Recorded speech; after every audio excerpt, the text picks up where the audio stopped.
It's time for macBreak Weekly. We got a great show for you. We'll analyze the Apple-Samsung deal, talk about the rumors. In fact, there's announcements galore coming up, and a security news about a big hole in Java that is affecting all Mac users who use Java. We'll have the details coming up next on macBreak Weekly. Netcasts you love. From people you trust. This is Twit. Bandwidth for macBreak Weekly is provided by CacheFly at CACHEFLY.com. This is macBreak Weekly, episode 314, recorded August 28th, 2012. It's made of cookies. macBreak Weekly is brought to you by GoToMeeting with HD Faces from Citrix. All you need is a webcam and a click to turn your online meeting into a high-definition video conference. Meet with colleagues anywhere in the world, even from an iPad.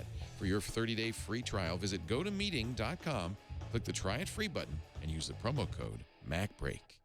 And by Ford. Ford invites tech geeks to join the conversation, submit ideas, and grab your Tech Geek badge at social.ford.com. And by the new Squarespace. Squarespace introduces a new content management system, making it faster and easier to create a high-quality website or blog. Plus, more than 50 new features, including mobile responsive designs with automatic device scaling. For a free trial and 10% off your first purchase, go to squarespace.com and use the offer code MacBreak8. And by Gazelle, the fast and simple way to sell your iPhone, iPad, MacBook, or Android smartphone from your home or office. Find out what your gadget's worth at Gazelle.com. It's time for macBreak Weekly, and boy, what a show we're going to have today. Talking about the latest Mac news. Joining me from his lair in the Boston area, Mr. Andy Ihnatko of the Chicago Sun-Times. I know it's confusing. He's on the right coast, but he talks from the Midland.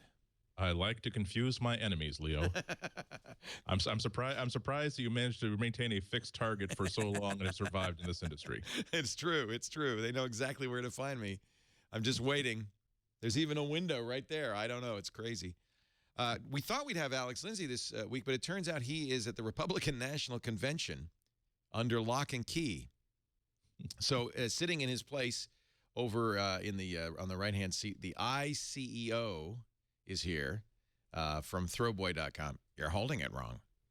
You're holding it wrong. It's just a little Steve. Yeah, there you go. Don't fall over, Steve. That's a cute. Do you think he got in trouble for that? He was selling it, but it is sold out now. So. Yeah, it seems like about every year or so somebody comes up with a really cool craft project. There was a bobblehead, or at least a big head sculptural figure. Yeah. There was an almost creepily photorealistic doll that was available for all of 18 seconds. Yeah, and they tend not to last long. There's a reason why tfury.com puts their t-shirts on sale for only 24 hours, because that's about the window that they have before the people who own the rights to Back to the Future and RoboCop are going to get together and say, yeah. Well, this is it benefits the American Cancer Society. 10% of proceeds go to the American Cancer Society, and I think it's an homage, clearly, from Throwboy, who loves Macintosh. So. And it's cute, but it is sold out, so it doesn't matter. He's wearing a black turtleneck, blue jeans, and John Lennon glasses, and it's really adorable. I just really like it. It could be anybody. He calls it the ICEO. Could be anybody. I don't know. I mean, I'm sure it was done with love, but I imagine that if I had a famous father or a famous relative, I don't know how I'd feel about soft toys out there in the market. Yeah, I guess so. I don't. But I know it was done with love. Oh yeah, but you're right, and I think there are rules about that kind of thing. I don't know. If somebody wants to make a doll of me, I'm not going to get mad. You've thrown down the gauntlet. Yeah, I wish somebody would. I'd be thrilled. Are you kidding? Okay. Nobody's going to make a doll out of me. I can tell you right now. That's right. And Leo Laporte says that it's impossible to make an adorable stuffed doll out of Leo Laporte. Couldn't be done.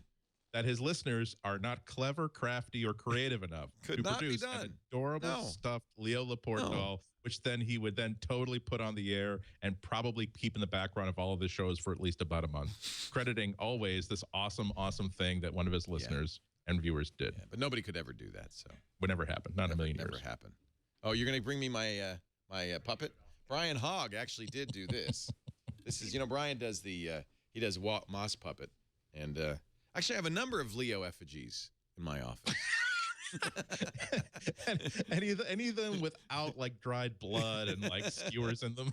Hey, pal, you gotta every time a iPhone heart-shaped 5, box appears. Hey. Every time a heart-shaped box is delivered to the Steos, it's like, oh god, someone else made an effigy of Leo and did a voodoo thing on them and stuck it inside a cartoon heart. Okay. One of these days, I'm gonna control my nail clippings because I tell you, people keep emerging here. You want to see the creepiest effigy of me that ever was made? This is a 3D model of me. Just bizarre. Wait a minute. My staff keeps bringing me effigies. I don't. That isn't that weird? That is just weird. And I'm eating the microphone. It looks like the microphone is coming out of your mouth. It is. I think this was I did that apparently because this looks like it's taken from a picture. Everything is photorealistic, including the clock. This picture was taken September 21st at 1:09 p.m. Wow. On Tuesday. I think I was doing macBreak Weekly.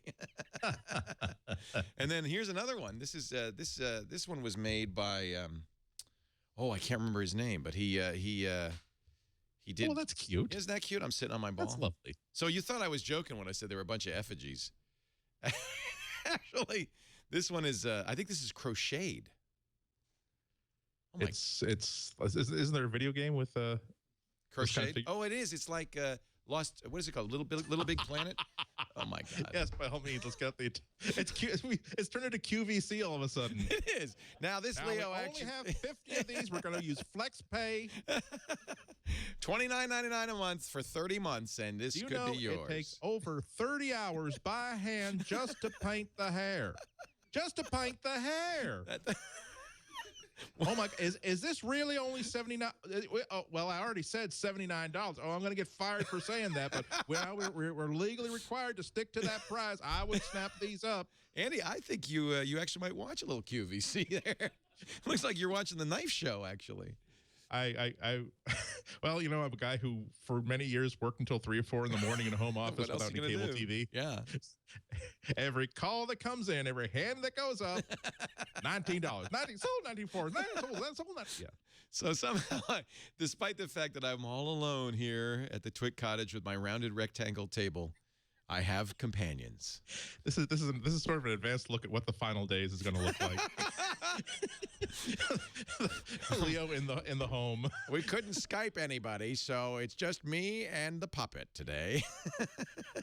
That would happen. I can see that. Andy, before we get to the Mac news, I think probably something we should talk about briefly, and I know you'll have something to say about it. Saturday, Neil Armstrong passed away, the first person to walk on the moon and a real hero to us all.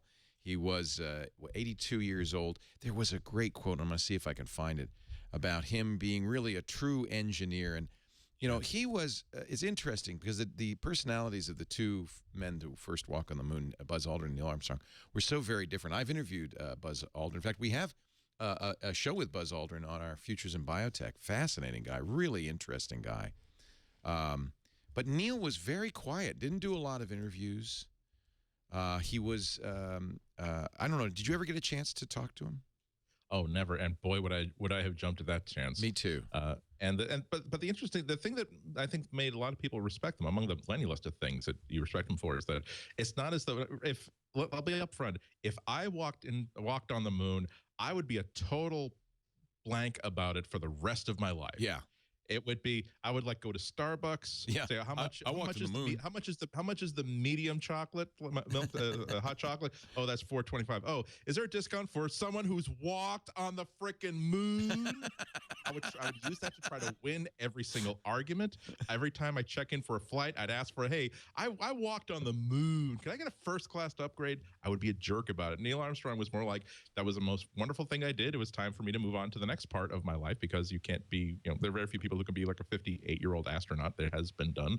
Alan Bean who was the lunar module pilot on Apollo 12, was actually a lot of those guys wanted to stay in to like even fly the space shuttle. So he actually commanded a Skylab mission. I think he test flew the shuttle. It's amazing that the fact that he quote disappeared is only a reflection of the fact that so many of us wonder, if you were an astronaut, why would you ever leave that life? So he didn't really disappear. He just led a normal life. He was at engineering conferences. He was there at sort of fraternal social organizations involving professional flyers and professional test pilots. He was always there.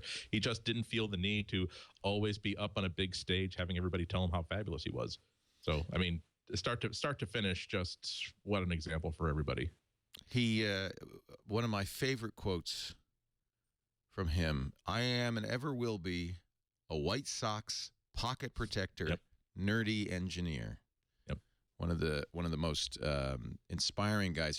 Here for those who want to relive it. I'm sure there's been many opportunities on TV to do so. His first steps on the moon. It's one small step for man, one giant leap for mankind. Oh, that looks beautiful from here. It has a stark beauty all its own. It's like. I'll never forget it. I was 13 years old. I remember watching this.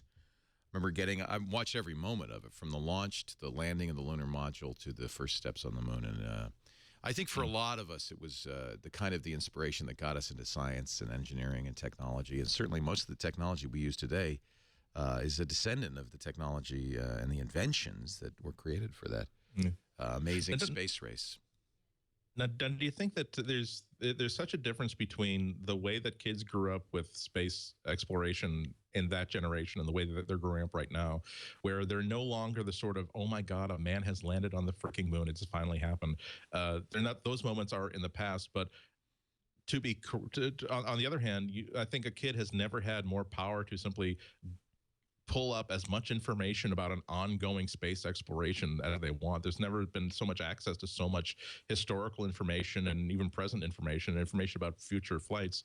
I mean, there's a reason why I, like anybody, I like the space shuttle. I like crewed space exploration, but I don't feel as though we've been cheated out of the cool stuff by virtue of the fact that you have the Curiosity rover, you have the Soho station, you've got all these spacecraft that are out there sending back information and pictures that you feel as though you can actually explore things yourself instead of just getting the day off from school to watch a moon landing was probably pretty cool. But I hope that the kids today get as inspired by all this as we are, because I tell you what, it was because my generation was so inspired by those things that I think we have a lot of the stuff that we have today, a lot of the technologies that we have today. And I hope that the kids today are equally inspired. Curiosity was an amazing moment, really an amazing success, engineering success, NASA success.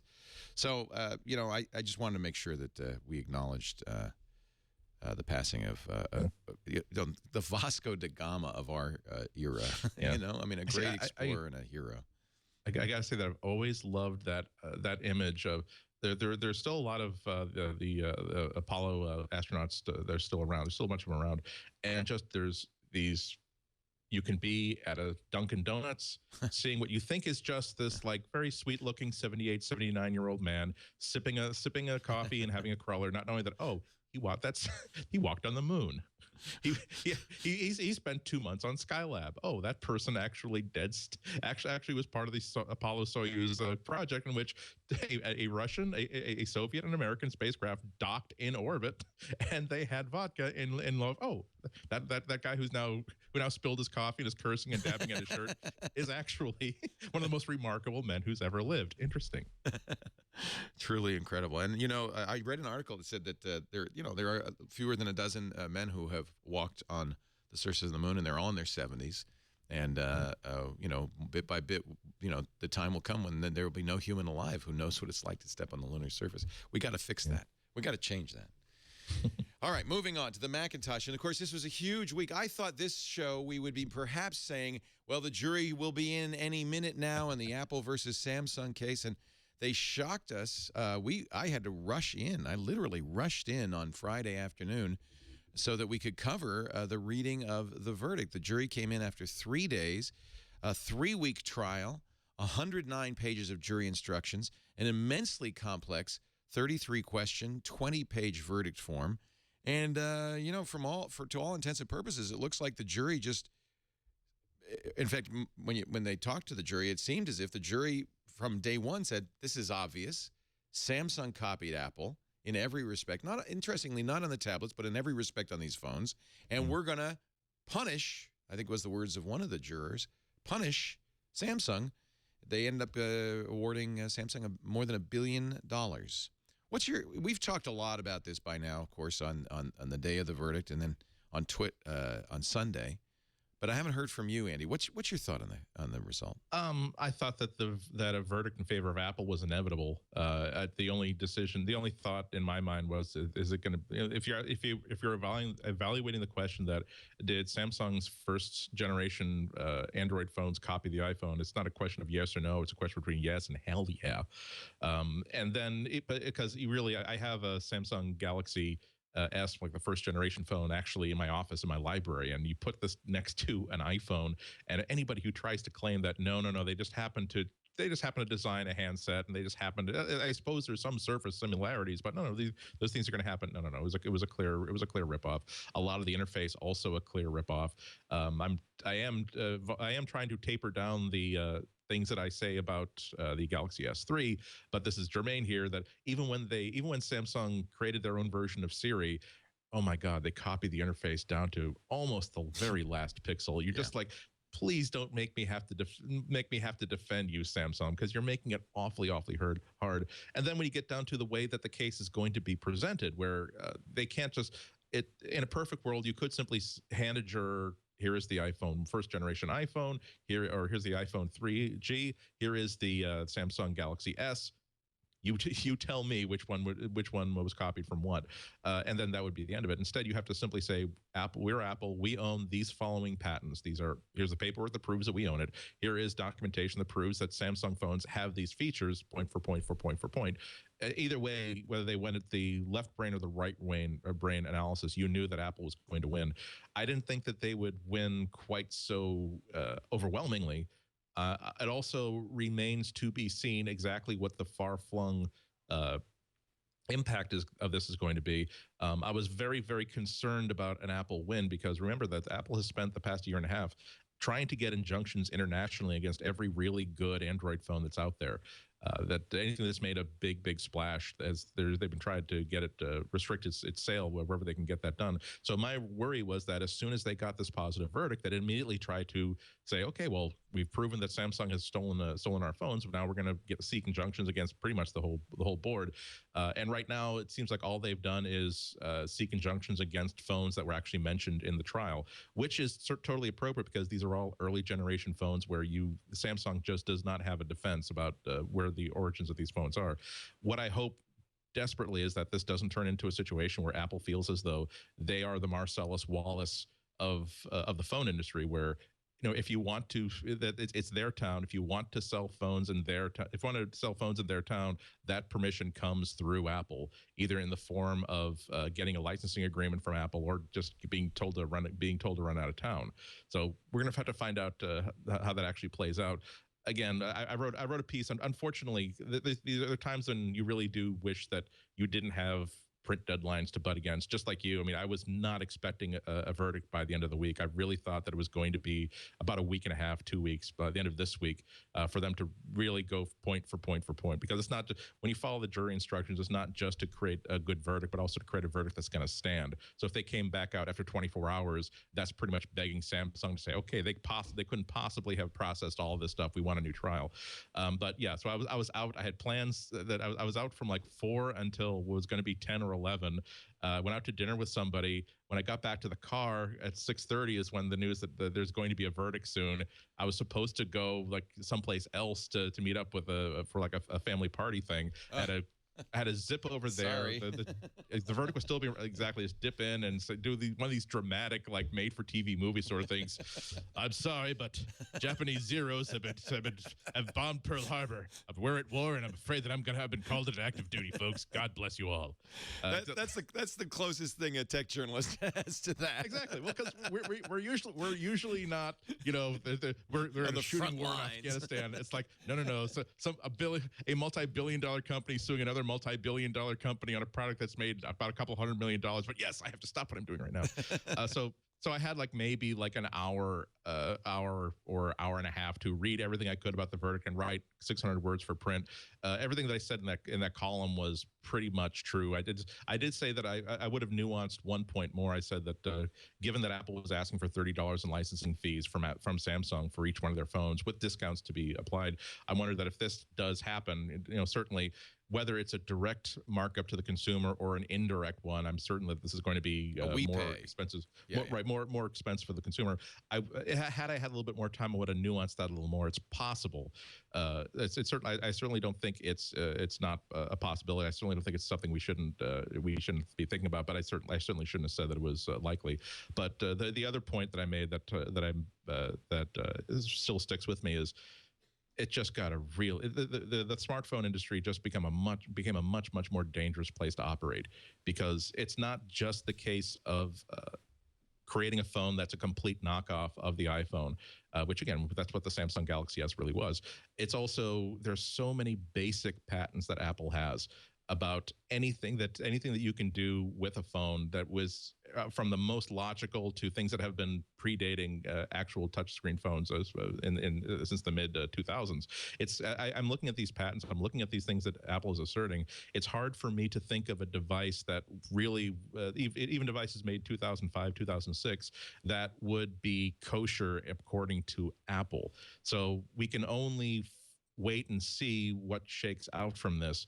But the worst case scenario is that you can't develop something with rounded corners, because Apple says that anything with rounded corners is an Apple design. You can't have you can't interact with a touchscreen device the way that you think that a touchscreen device would naturally be interacted with.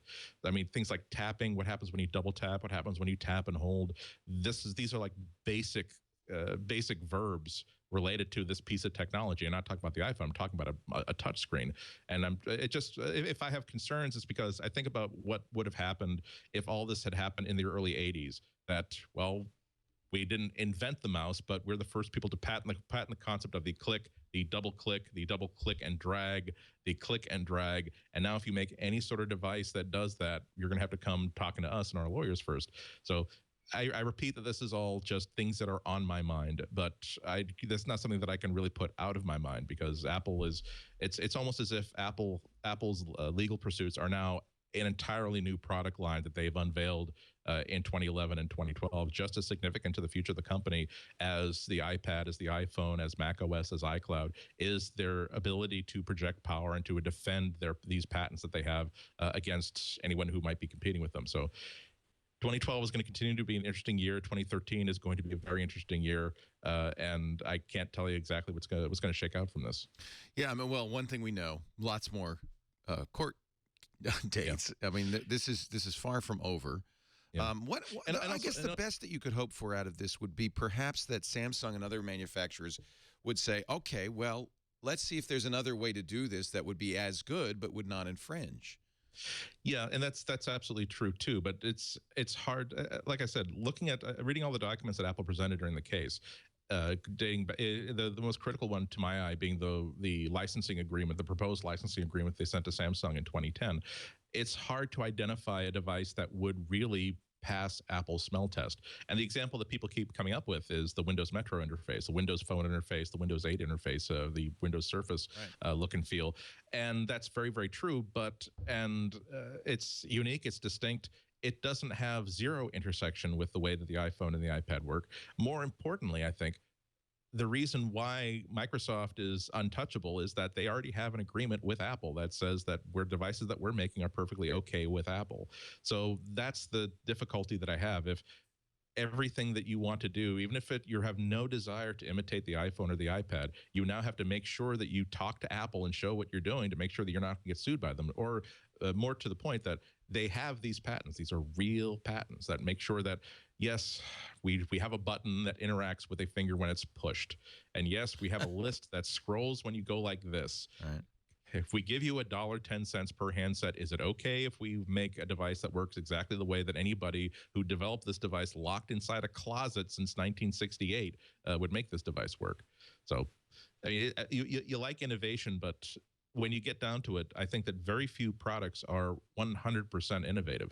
I'm writing a follow-up. The piece that I wrote on Friday has gotten, let's say, a lot of play and has has inspired a lot of discussion. So I'm being very, very careful and precise when I write the follow-up, which hopefully will be filed today and should run tomorrow on the Sun Times site. But it's hard to even to pick up the first generation iPhone and not see features and user interface elements that were present in previous phones, like 2 or 3 years earlier than that. And again, I look at this iPhone and I wonder if the iPhone were created in this exact same environment, could they simply say, could they put in something like a scrolling list? Could they put something like a mechanical button that takes you instantly from wherever you are into the application launcher? Could they have a row of static icons that represent the most frequently used features of this device? Could they develop an iPhone with rounded corners? Because if the great thing about the hidden benefit of all this discussion is that it's caused me to give my office a really thorough cleaning to dig out all kinds of old devices to refresh my memory, and so now I have the Palm Life Drive, which I have here with me, but it is a silver tone device with rounded corners, with a large prominent center home button, no mechanical keyboard, all on-screen keyboard. That, again, if you're trying to call balls and strikes instead of looking at the overall character of the device, you could someone who is let's say a rabid Palm fan could say that, oh well, the iPhone is clearly ripped off from the Life Drive. It's just not even. I have a Life Drive, and it looks a lot like it. Yeah. Yeah, exactly. Point for point for point. Right. Whereas the sensible person says, no. You can't simply say this has a center home button. This other one has a center home button. This second device came out before the first device. Clearly, this first device stole that idea from this. You have to look at the overall character and the overall nature of the device.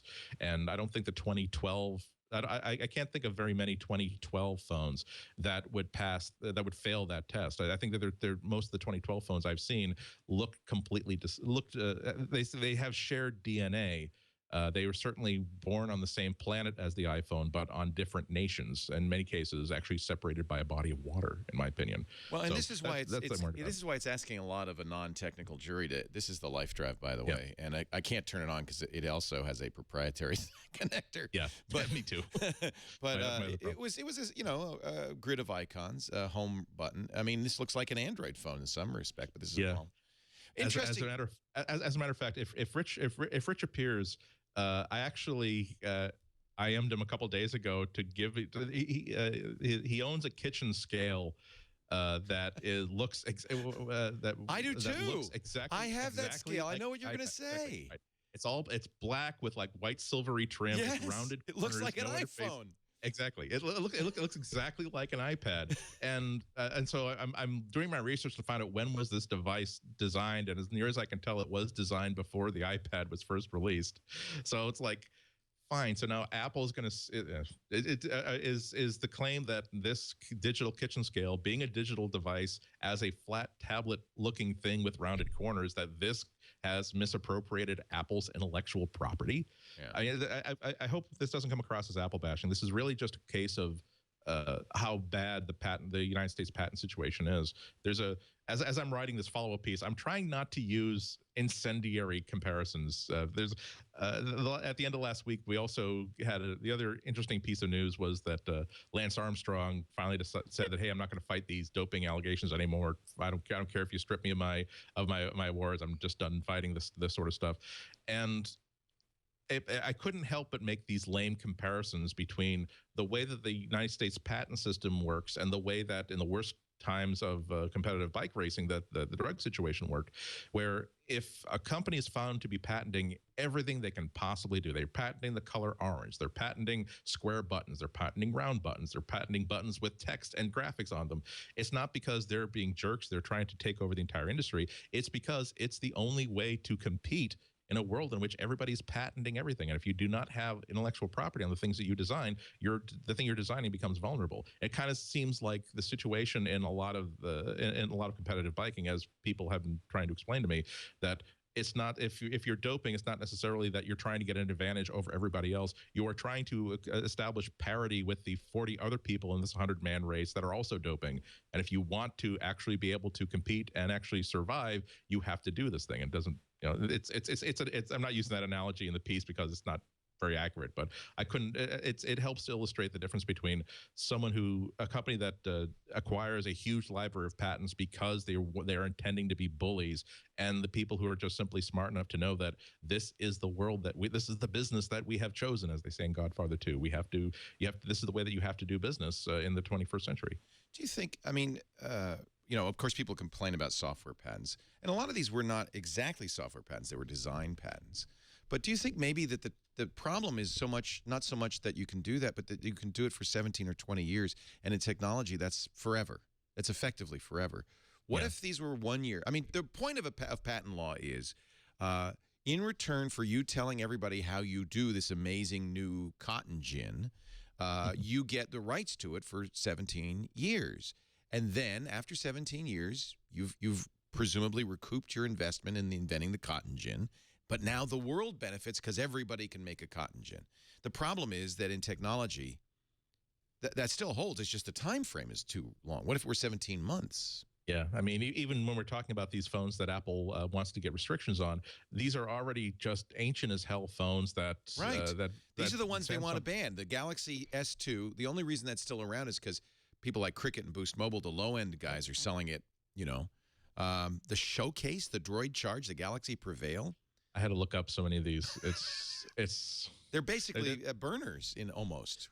Yeah, they're not current technology. So yeah, you're right. If you have a 17-year lifespan on a basic patent, like I'm sorry, basic. I know basic is a basic patent. I think is a legal term, but I mean in terms of just something that's very, very simple and very, very straightforward, that's a big problem. I also think that time and time again, you see all these cases where a company is awarded a patent, and then there is prior art, there is provable demonstration that no, this is a basic idea that was already out there that nobody was really able to claim, because it seems as though everybody all at once came up with this idea of representing things as pictures. When you look at for instance, the development of the first Macintosh, even before Apple got its tour of Xerox PARC, and the legendary story is that they were building a new business computer. They got a tour of Xerox PARC. They saw the Xerox Star or its predecessor, said, "Oh, we should make a computer exactly like that." When in fact, the Macintosh project was already all about creating a really easy to use, friendly computer which mix text and graphics on the same display without any barrier between those two. They had already even chosen black pixels on a white background. The demonstration they got at Xerox PARC was the fact that they had that Xerox had this device that incorporated a lot of ideas that were already floating around for a few years before then. And there's a lot of innovation, a lot of new ideas that Xerox threw in there, but it's not as though this thing never existed. This basic concept never existed in any form outside of Xerox. This is just a concrete example that they can take a look at that would give them an idea of how such a machine would work. I mean, it's really hard to see the source of an idea and demonstrably prove that not only did I originate this idea, but anybody else who had this idea could only have gotten it from me. It's just not the way that any creative endeavor, and engineering is a creative endeavor, works. Yeah. Sir Isaac Newton said, "If I have seen farther than others, it is because I have stood on the shoulders of giants." Nobody in the world invents in a vacuum. So I thought an interesting article by Farhad Manjoo, who writes for Slate. He wrote this for Pando Daily, in which he said this perhaps was an intention. That's actually not the article, but it was I can pull it up. It was an intentional decision by Samsung. He said in 2007, when the iPhone came out, companies were faced with really three choices: ignore it, which is what RIM did, and and Nokia did. Okay, maybe that strategy not so good. Strategy two, which would be the pure strategy, is beat it. And he says that's what Palm tried to do with WebOS. Another failed strategy. He said Samsung took the third road, which was to look at it, and this is, I think, what the jury found was most damning, was that email from the Samsung executive who said, "We have a crisis of design.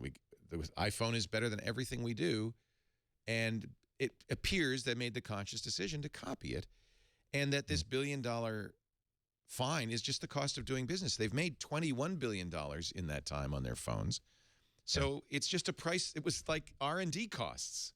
We'll copy the iPhone. And what's interesting, and I think this is also true, and Manjoo makes this point as well, that was how they got into the business.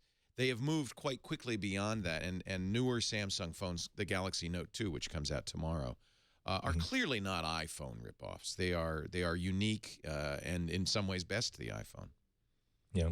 The other example here is that when a new device creates such an instant sensation, the desire to create a device like that isn't just simply the desire to create a device exactly like the iPhone, to copy the iPhone, or to create brand confusion in the marketplace. When a device comes along like that and is an instant, huge success, that tells a company something about the consumer's expectations and desires that they did not know before. And if they simply say, we're going to pretend that we don't know this new information, we're just going to go move on ahead. It's the same reason why the BlackBerry was a huge success when it took off. And after that, so many phones copied the form factor of the BlackBerry because it taught everybody something about phone users they didn't know. The Trio also was a big leap forward, led to people imitating it. That's right. Because it also taught these companies something about consumer expectations that they didn't already have. And you can say naughty that you decided to make something that you decided to make a color screen with a thumb board underneath it, just like this previous device.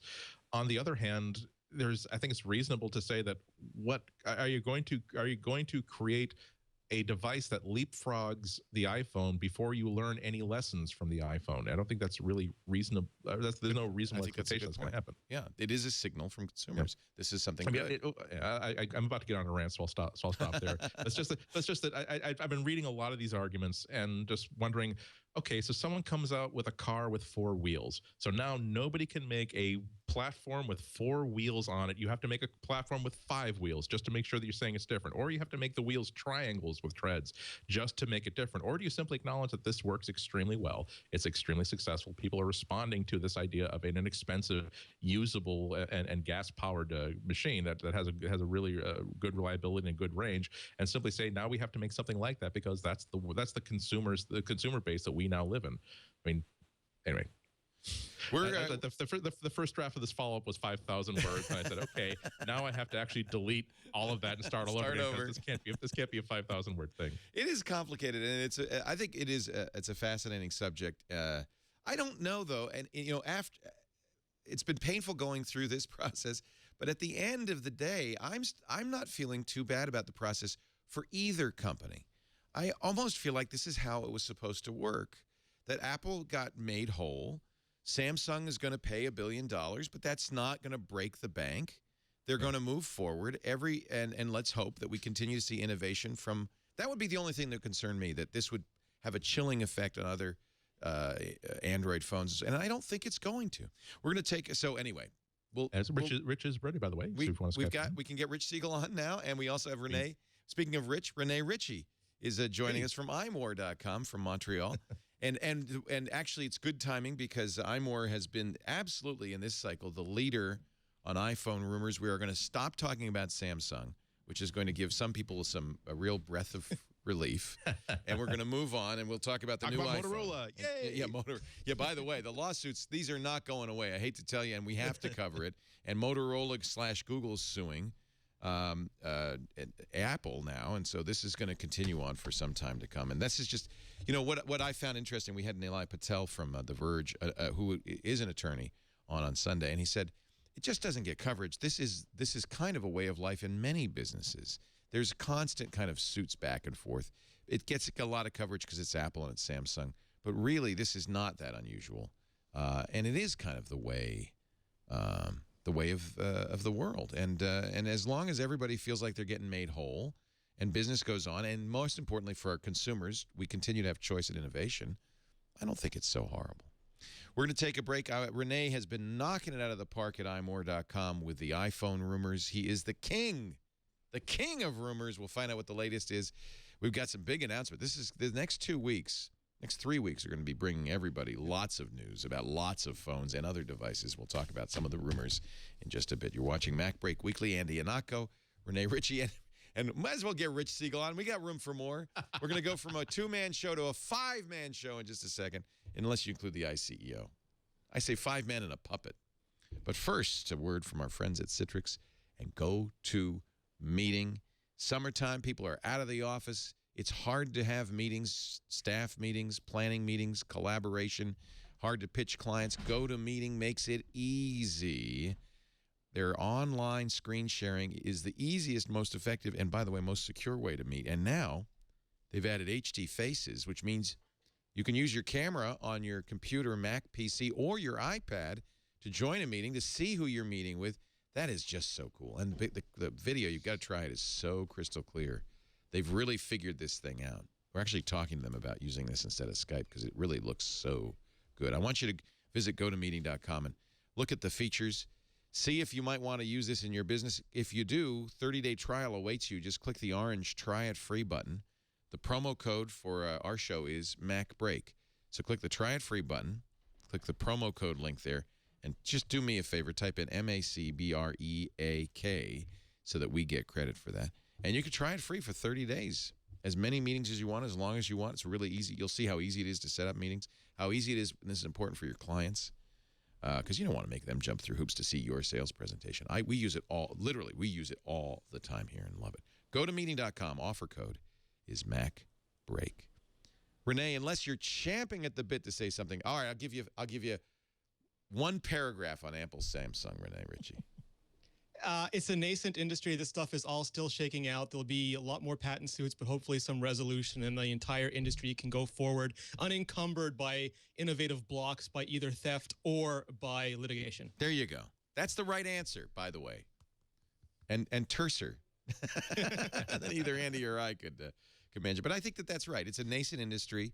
I hope we get software patent reform. These are clearly too long of a term for software patents. Actually, we've got a guy who might have something to say about that. Rich Siegel is very well known in the Mac developer community, the creator of bare bones software, Yojimbo, their database program, and of course the single most used text editor on the Mac platform. In fact, I just downloaded the latest version of BB Edit.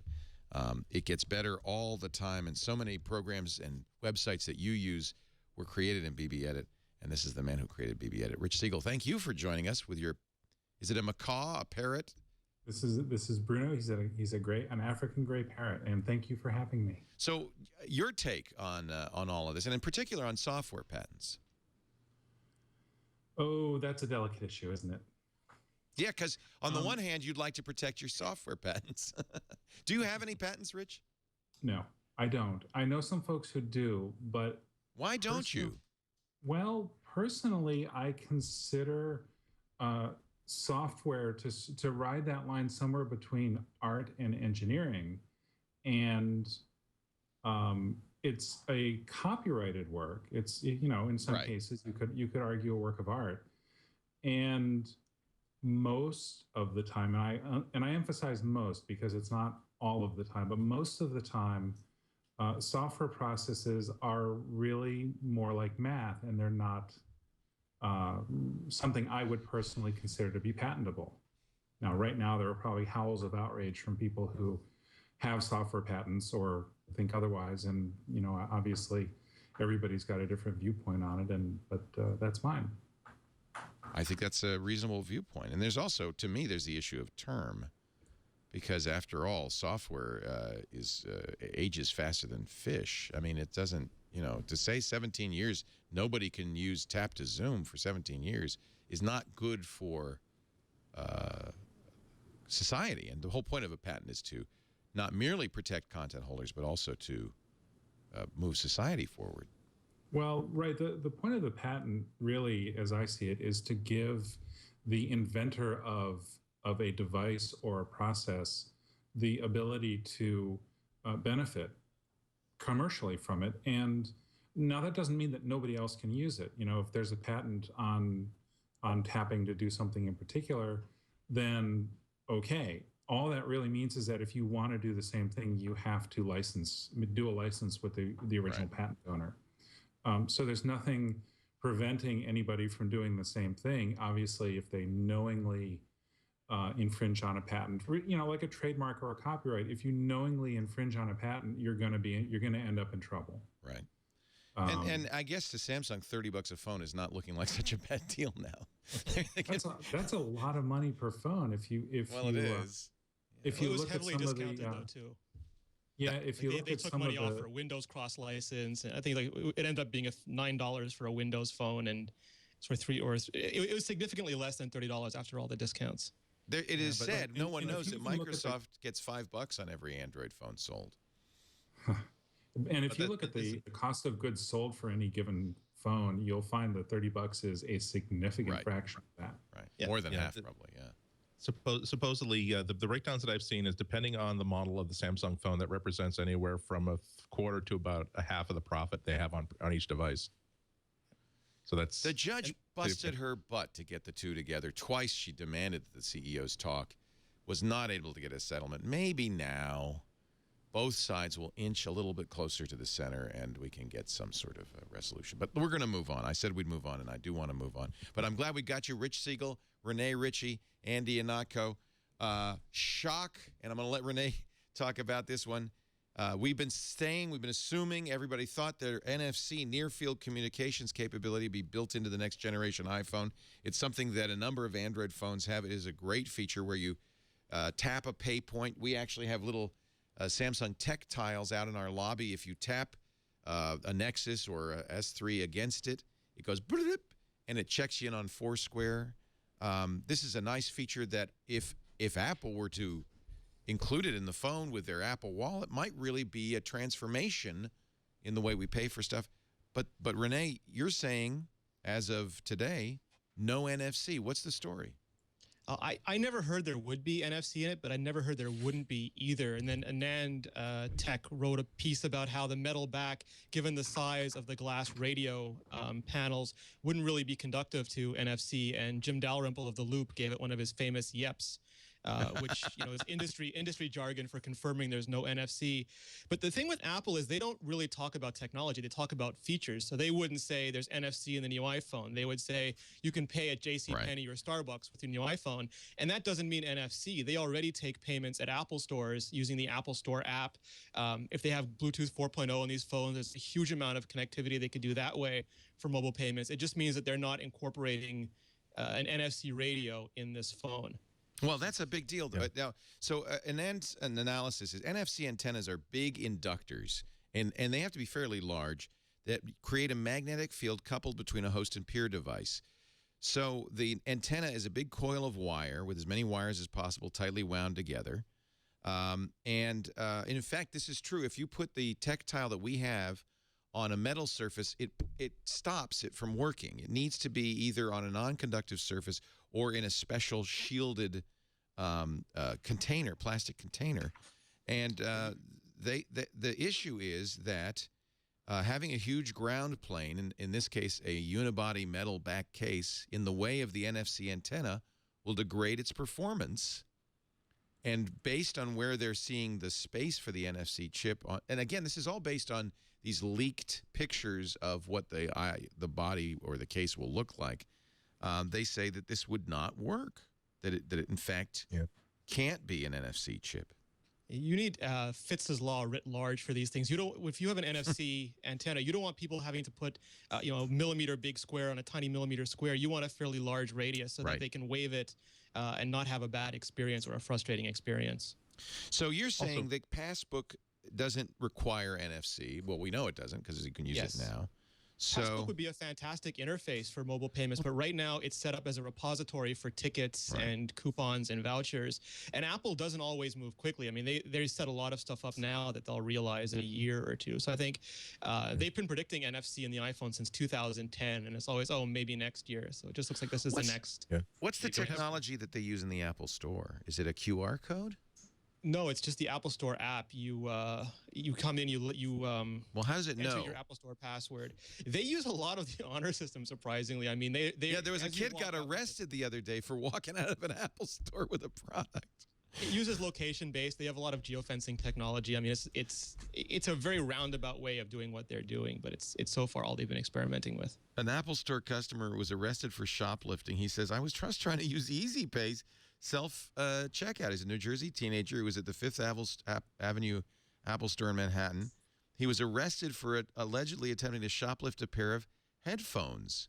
He says, That's a well-known con, too. I mean, a lot of people put their password in by accident. Like, I did it wrong by accident, and then walk out. He says he scanned the barcode on a pair of Bose headphones, navigated the process, but failed to complete his purchase. And then, of course, he was stopped by employees. as he's going out, and he says, "Oh, I realized it still showed the Pay Now button, so you make sure you push the Pay Now button." But also, doesn't that make you think about exactly what's going on behind the scenes to make sure that make sure there's an analog component that says, did we just get verification? That kid walking out with headphones, was there a verification of a product actually sold? If not, they apparently pay attention. I think the forecourt is like, it's like an Indiana Jones movie where there's like hidden blow darts in the sides that automatically fire if you don't pay. Get 'em. Bring them down. There must be a big red sign over the door that only they can see. It could be as simple as why there was no 3G on the original iPhone, that Apple's waiting for a critical mass of NFC support in all these stores, or some form of standard mobile payment transaction system to be established before they enter the market. But I think it was also our hope that Apple would jumpstart NFC by including it, and that, if Apple put its clout behind NFC and put it in all the phones, then it's a chicken and egg, right? Yeah. If Apple's waiting for them, they're waiting for us, or Apple, or. But also, Renee really said it correctly. Renee put it correctly in that Apple really does go for features as opposed to actual putting in hardware.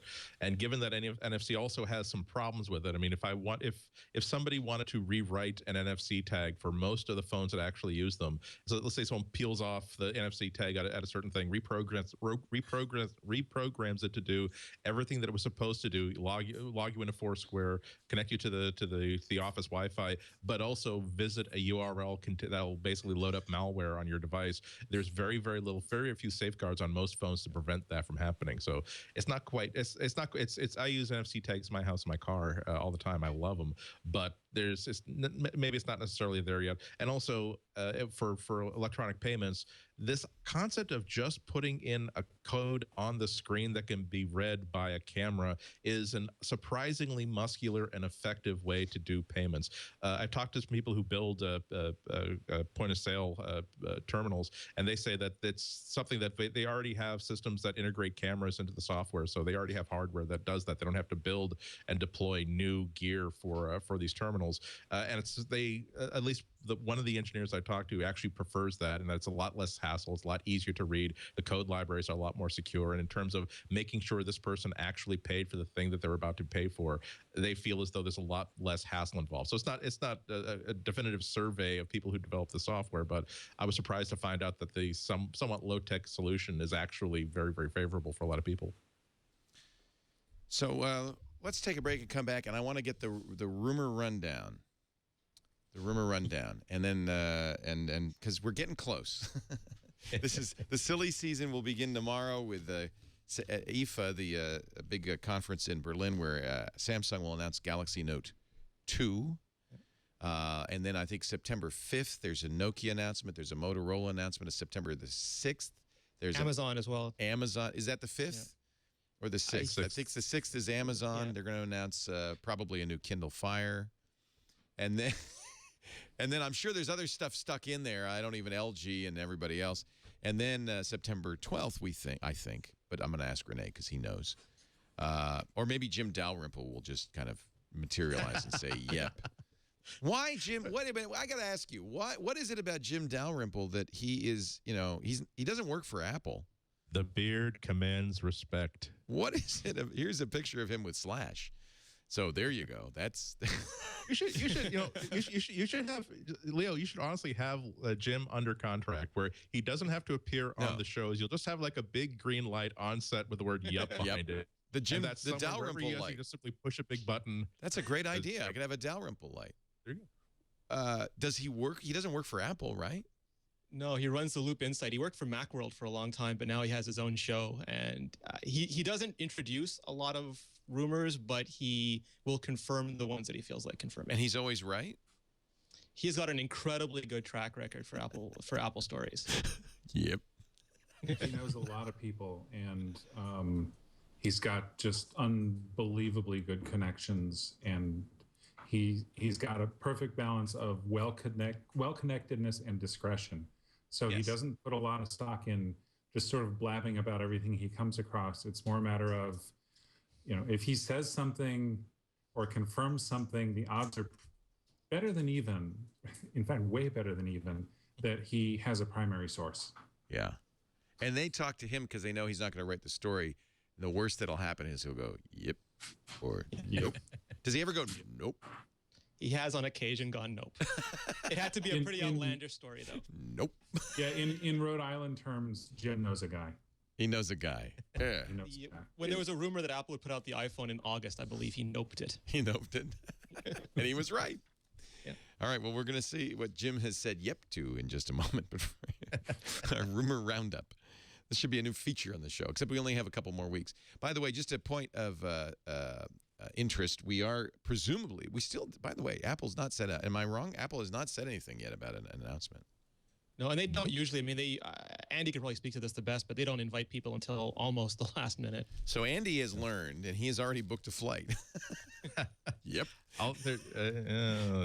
We'll find out exactly 1 week before the date that they actually do it. Well, I feel good enough to commit to flying out, but after that, who knows? And we're putting you up. As I said, I was asked to do one more iPhone 5 rumor piece today, and at the end, the only smart thing to say is that the only thing I know that's going to happen on the week of September 12th is that I'm going to get In-N-Out Burger at Fisherman's Wharf. That's confirmed. You heard it here first. That's confirmed, and we're paying that one to for the it. bank. So we will, if they do it on Wednesday the 12th, we'll flip-flop as we always do with security now. We'll have live coverage of the Apple event as we always do. And maybe we'll have the iCEO sit in for Tim Cook. We need a Tim Cook doll. That's the problem. And we can actually act out the keynote. You should definitely do that, Leo, because that will definitely repair your relationship with Apple. I want to do a dramatization, and it should say dramatized. And we could have a fake little stage, and I could get the puppet. Maybe I could get Brian Hogg to make me a Tim Cook puppet. Spectacular. And then we'll just act it out. But, Andy, I do have this for you. We're going to review this a little later on the GizWiz show. It's this feature we do on the GizWiz called Crap I Found at Sky Mall. And what we do is we pick three things to review. And then we asked the audience to vote, and they voted that I should review the Skyrest pillow. This is an inflatable pillow that basically takes over the entire row that you then sleep on, and you just better hope that nobody wants to get up. So I'm going to review it later today, but we realized that it needs to be reviewed by somebody in an airplane, and you're the next person who will be getting in an airplane on the TWiT staff. So I'm going to I'll be happy to be glared at and thought evil things by everybody else there in row 12. I'm going to FedEx this out to you after we do our review. I will not blow it up before I send it. I'm sorry, I have to review this. If anybody asks, I'll say, "You mean you didn't pay the extra $12 for the airbag seat?" Well, good luck to you.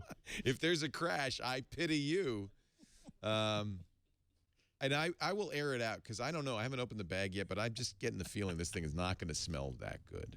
You know what I'm saying? A little bit of a petroleum. What I love about products like this is that I can see that this was somebody's dream, and they've been working on it for 10 years, and their spouses and their children are like, "You're not putting another 40,000. This is not gonna." Just you see, they said the same thing about Spanx, and now look at it. The Slanket, I came up with that idea. You didn't support me, and now we're not rich. To the moon, baby. As seen on Sky Mall magazine, so it's got to be airline approved.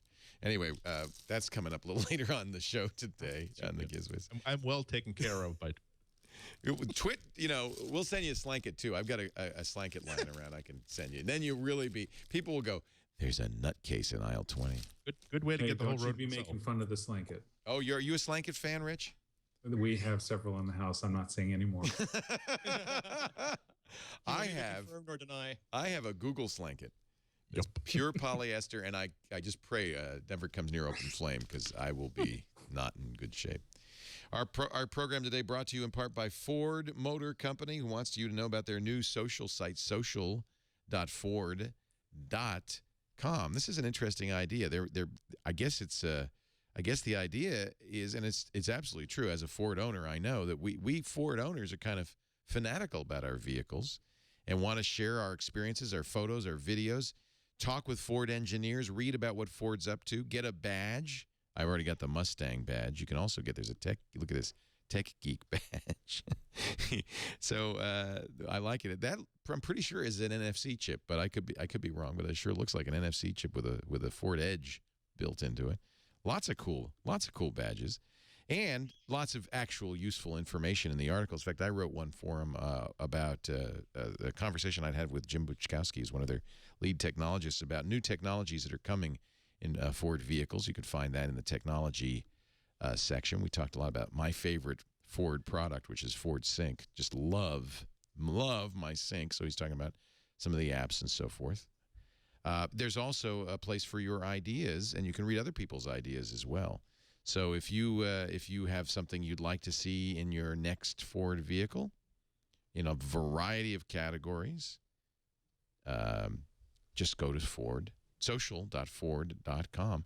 And if you read an idea you like, convenience, green, infotainment, performance, personalization, safety. If you read an idea you like, you can vote it up or down, too.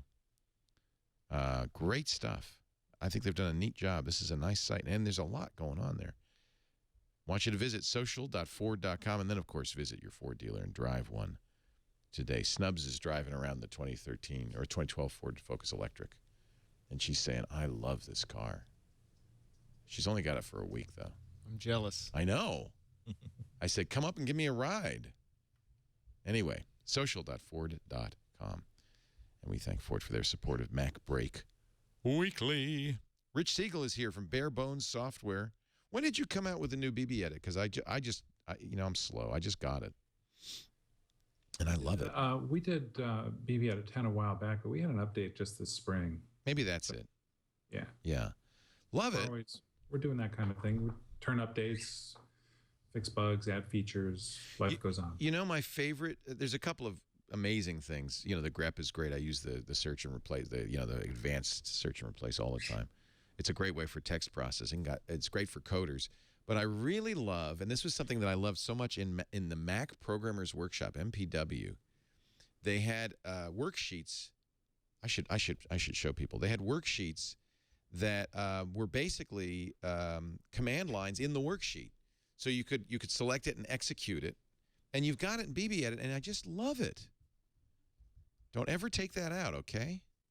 I won't. It'll be there forever. Okay. Or as long as I can keep it. You there. must have been. Yeah. You must have used Mac MPW because it's just exactly what it is. Yeah, MPW was an important part of my tool chain when I was growing up, and growing up, great. The worksheets were an inspiration for the shell worksheets that are in BB Edit. And one of the things I use it for all the time is once in a while I'll have a large scale batch source control operation, and doing that from the command line is just frequently painful. Right. And I'll generate a bunch of output, throw it into a worksheet, run searches and replaces and transformations on it, then select the whole thing, hit enter. And it's saved because it's just a text file. So it's a really easy way to have some scripts that you do a lot available all the time. And I love the, I don't know, we're now doing a commercial for BB Edit, but I don't mind because I love it. Yeah, every pile on. post that I do on iMore is written in BB Edit. No. Yes, I live in BB Edit. It's the web stuff I do in Coda, but all the writing I do in BB Edit, and it's just phenomenal. I literally don't think there's anything it can't do. If I find a new feature there every month or so, it's just a standard occurrence. BB Edit, is there anything it can't do? BB Edit killed my dog. We get a surprising amount of that whenever there's an OS upgrade.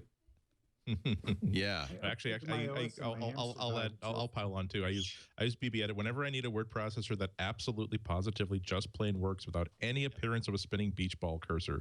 And so it's definitely the word processor I always use when I have to take notes during a phone meeting. It's always open on my desktop, and it's wonderful power tool. Here's to 20 years more. 20 years? Is it really that long? Yeah, 20 years. Wow, I'll show you this. I don't know. We shouldn't be going on and on about it. Show Unix worksheet. So this is just a text editor, right? But if you decide you want to execute a line or multiple lines, like I can do, this is Hello World. Yeah, just don't do RM minus RF because you're going to be. It is here. I could do that. And then what is it? Command Enter? I can't remember. Or just hit the enter key. Enter key. Okay, let me do it again. It executes this, and then it puts the results. Whoops, that's wrong. Oh, I'm on a Mac. That's why. I mean, I'm on a Air. There you go. And so then it executes it, and I did something wrong. There it goes, the hard way. And it puts the result in the text. So this is a really handy way to keep your common command lines in here. Right, and of course, you can not only edit the command lines to do what you need, you can also edit the output. Right. So now I have the output, and I could process that further and so forth. If you save to Dropbox, all that good stuff you have in BB Edit is just everywhere. Yep. Very sweet. Anyway, a free plug because it doesn't suck, ladies and gentlemen. Moving along, let's talk about rumors. Little birdie told me. Oh, never mind. Oh, did he? He's talking to you right now. Does he know anything we should know? I don't know, Bruno. What do you know? Do they you go to the developer meetings and so forth, and so you can't talk about anything they tell you there, right? Right. Stuff at the developers conference, except for the actual opening keynote, is private. The rest of it's all under non-disclosure. Right. So anything as WWDC is out. Is that the only way they communicate? They don't say. I mean, look, people at Apple use BB Edit like crazy. They don't go, "Hey, Rich, by the way, you might want to." You know, I know a guy, Jim Dalrymple. As with any large organization, you make friends in the company, and they're honest, and they stick to the rules, and they don't tell you anything that you don't need to know. So it's not like I can, fire up an iChat or pick up the phone and call a guy that I know there and say, "So what's coming with the iPhone? What's the story on that?" Nobody will tell me that any more than they would tell anyone else. But, every once in a while I might get a technical heads up on something like, we see that you're doing this. You might want to know that with the next version of the OS, if you make this code change, it'll work extra special better. And did Mountain Lion little things like that, which sort of, it's part of the professional collegial back and forth that you can have with not just Apple, but really anyone else. Did Mountain Lion change anything for you? Did you have to? Was that a big difference in any way? No, not a huge difference. There are some new features in the OS which we're going to begin adopting as they mature. Most of the really huge changes were in 10.7, right? But they've been refined and improved in 10.8. So we're sort of moving along with that. If you're just tuning in, no, Rich doesn't have a slide whistle. He has an African gray. I have two of them, and they're talking to each other. That's cute. I like it. All right, rumor roundup. Renee, Richie, this has been iMore's year in terms of amazing stuff. You've got great sources. What do we know? What don't we know about the? First of all, you seem convinced that there is going to be at least one announcement September 12th. Yes. We heard about a September 12th announcement back in July, and then Dalrymple said yep, and All Things D confirmed it, and other people have since heard likewise. So I think there's a very high likelihood it'll be September 12th, and almost certainly it'll be the next iPhone. It's about time for its product cycle. Right. There's so many parts being seen now. I believe that's almost nothing is certain until Phil Schiller holds it up on stage. But one step below that, I think we're at right now. Then John Gruber last week performs a thought experiment. I've been thinking, says Mr. Gruber on daringfireball.net, it makes more sense for Apple to hold two events. An iPhone event focused solely on the new iPhone and iOS 6, then the iPhone ships 9 days later, a date you seem to also confirm, Renee, right? Yep, absolutely. Then there's another wave of iPhone-focused attention as the reviews come out. Then, after it's all calmed down, in the first or second week of October, Apple holds its traditional music event, normally the iPod event, exactly along the lines of events of which they've been debuting the new iPods for the last decade. And it is that Gruber, in his thought experiment, submits might be where a mini iPad might be released. And then, oddly enough, the next day, John Pachowski in All Things D says, yeah, as a matter of fact, there is going to be two events. And then, in the loop, Jim Dalrymple says, "Oh, that Gruber is a smart fellow." Is that a yep? Yeah, that's his alternate version of a yep. Smart fellow. It's an interesting backstory. We originally, back in May, we heard that there'd be an October release for the iPad mini. And then as it got into July, we started hearing that maybe Apple would do this one mega event and just kind of shock and awe or blot out the sun and release their entire product line. But now it sounds like the October event will be the iPad mini and the iPods. And I get the feeling, and this isn't anything I've heard officially, but I get the feeling that Apple might have thought that the Kindle Fire or the Nexus 7 would have been much more successful than it's been so far and require, more lead time so that people had an Apple alternative for the holidays rather than something else, and more aggressive pricing to match the $200 price point of those devices. But since they haven't sold in iPad numbers yet, there may not be as much pressure. So that second event, the other thing John says, it would be really nice if they announced a rewritten iTunes. I don't know if that's going to happen or not. Might that also be a content announcement? The day they announce their deals with the cable companies, maybe a new Apple TV or a set-top box application for Apple TV? Andy probably knows more about this, but the Apple television is one of those things that sits in a lab, and one day if Apple gets a go-to-market strategy for it, they'll put it out, but I don't think it's imminent. And negotiating with the cable companies sounds just slightly less painful than the music industry, and that would probably be a significant, long, drawn-out, grueling process. So I don't know if we'll hear anything about that too quickly either. Yeah. I agree. I don't think that the Apple TV as opposed to the Apple TV I'm sure they've built it. I'm sure they're thinking about it. I'm sure they've got it ready to go if they decide they want to move on it. But I don't believe it's a scheduled product at this point. Okay. I think that they're putting more investment into improving the Apple TV, and more importantly, improving the content that's available on the current Apple TV box. And you'll probably get more channels. Like they put a little icon there, and that icon becomes a channel. Like today, they pushed out the iTunes Festival app. So if you boot up your Apple TV now, there's a new icon there. And that'll probably be their strategy, making independent partner deals, almost like the original iPhone when they had the YouTube app on there. They'll do specific deals with specific partners and push out those apps as they have them ready. Yeah, they added Hulu just last month.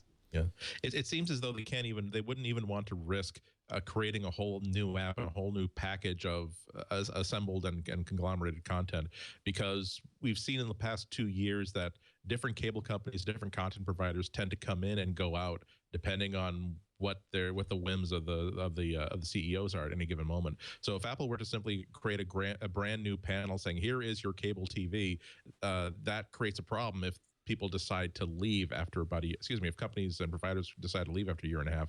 I think it is going to be individual icons for individual content channels. So that way they can have 7 content partners on the day of launch. They can have 5 a year later, replace that with 4 more 3 months after that, without it really looking as though it's either a total failure or whether or not this is not supposed to be something that is just an expected part of the Apple TV experience. I think it's also true that when you look at Apple, beyond the Apple TV hobby, they want to make devices that sell in the hundreds of millions of units. That's what really interests them. And that's why the iPad mini, I think, is on their radar, because there are some people who they look at an iPad and it is just either too large or too heavy or too expensive for them to buy. And they don't necessarily want something else. They just want a lighter, and we've heard that this is going to be, the iPad mini is going to be about as thin as an iPod Touch, which is kind of crazy thin at that size. If you remove the barriers of size and price, then that becomes a very attractive thing to sell over the holidays. Yeah, I think Apple has learned a lot about the relative successes of the Kindle Fire and the Nexus 7. It hasn't sold in iPad numbers, but it has demonstrated that there's a market for it. And if there's people lined up with $250 to spend on a smaller color tablet, I think Apple's going to want to go for it. I do admit that, and I've heard this from a lot of people, once you start using the Nexus 7, the iPad feels kind of big. Yeah, that's extremely true. Also, I do think that the iPad 10-inch is definitely a next generation device where 5 years from now the majority of people's personal computers, like portable computers, could be devices exactly like the iPad. Until then, however, a 7-inch tablet makes a nice bridge device between people who have a notebook at home that they don't necessarily need to carry with them, but they want something with a little bit more firepower than just a simple Kindle book reader. So I think that's the sort of people that are going to be buying a 7.5-inch or 7.85-inch or whatever the size is of the new iPad. And the thing that, at least from my understanding, is that this is not going to be a big iPod Touch. If you look at the Nexus 7, Google uses both smartphone and tablet interfaces. It's kind of a hybrid approach. Where Apple's going 100%, it is going to run the iPad iOS on that device, just scaled down so that it's roughly the size of the iPhone buttons and interface elements. But that allows for a whole different class of software. You get iPad-like, you actually get identical iPad applications just running smaller, not smartphone applications blown up. And in my experience, that makes a huge difference. I'm a little bit curious if that's actually going to work out, because I've got two, and I'm not saying I disagree or I don't believe that there's going to be a scaled down interface. What I believe is that they're going to use the scaled interface the same way that they used the scaled iPhone interface on the first iPad, where it's completely compatible with all existing iPad apps. But the idea is that hopefully developers will start writing apps that are keyed towards this smaller display. I think it was Marco Arment who, correct me if I'm wrong, who came up with this really interesting idea of saying, well, here's what you should do if you want to see what the interface on an iPad mini is going to look like. Take a screenshot, use your iPad, take a screenshot of an app, then turn it on its, open it up in the photo app and turn it on its side. It will be scaled down to almost completely the correct size. So Gruber. What I then did, I'm sorry, that was Gruber. Gruber did that, yeah. My apologies.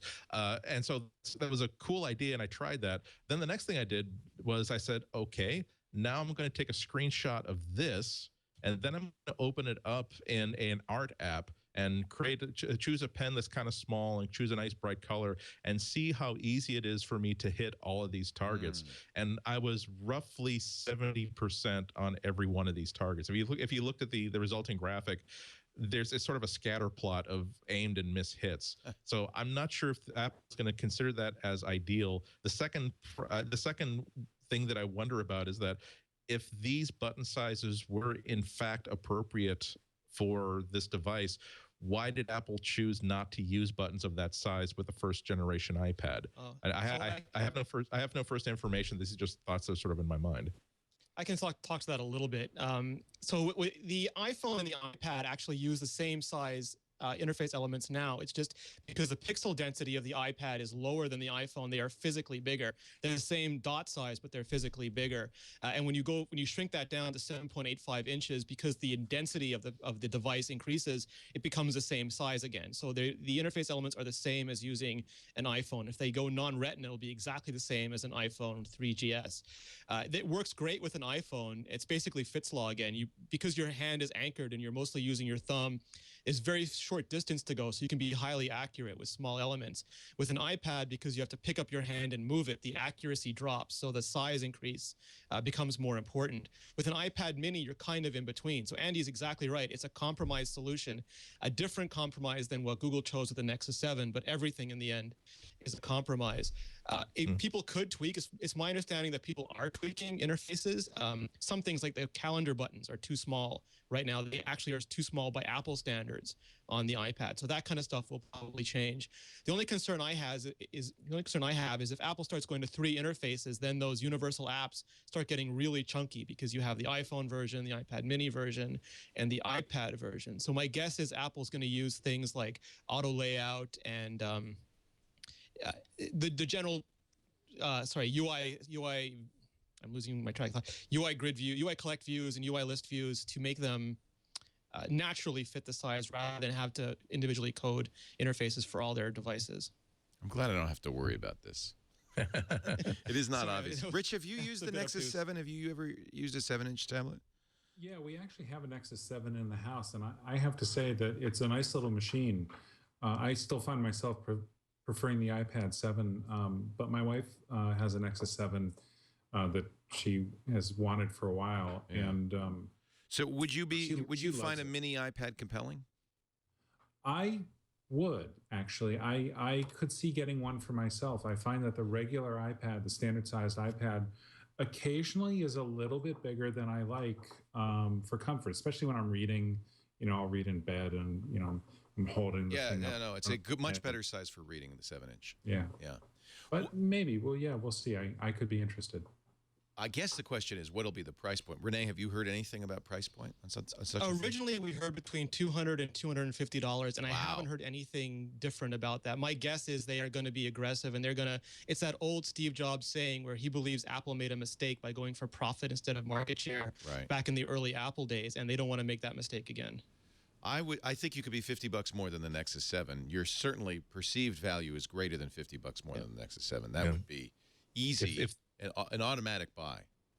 If they go $200, it's a neutron bomb. Right. If they go $250, it's competitive. If they go significantly above $250, I wouldn't say it's a why bother proposition, but the value of increasing the price above that relative to how successful that product can be, it's like it becomes a curve like this that every $10 they add to the price, I think, will significantly cut the success of the device. And just we'll have to see, because the iPod Touch starts at $200 for 8 gig. Right. The sweet spot cannibalizes is 3, and the top of the line is 4. Right. So are they going to use the mini iPad as an opportunity to shake up the entire line?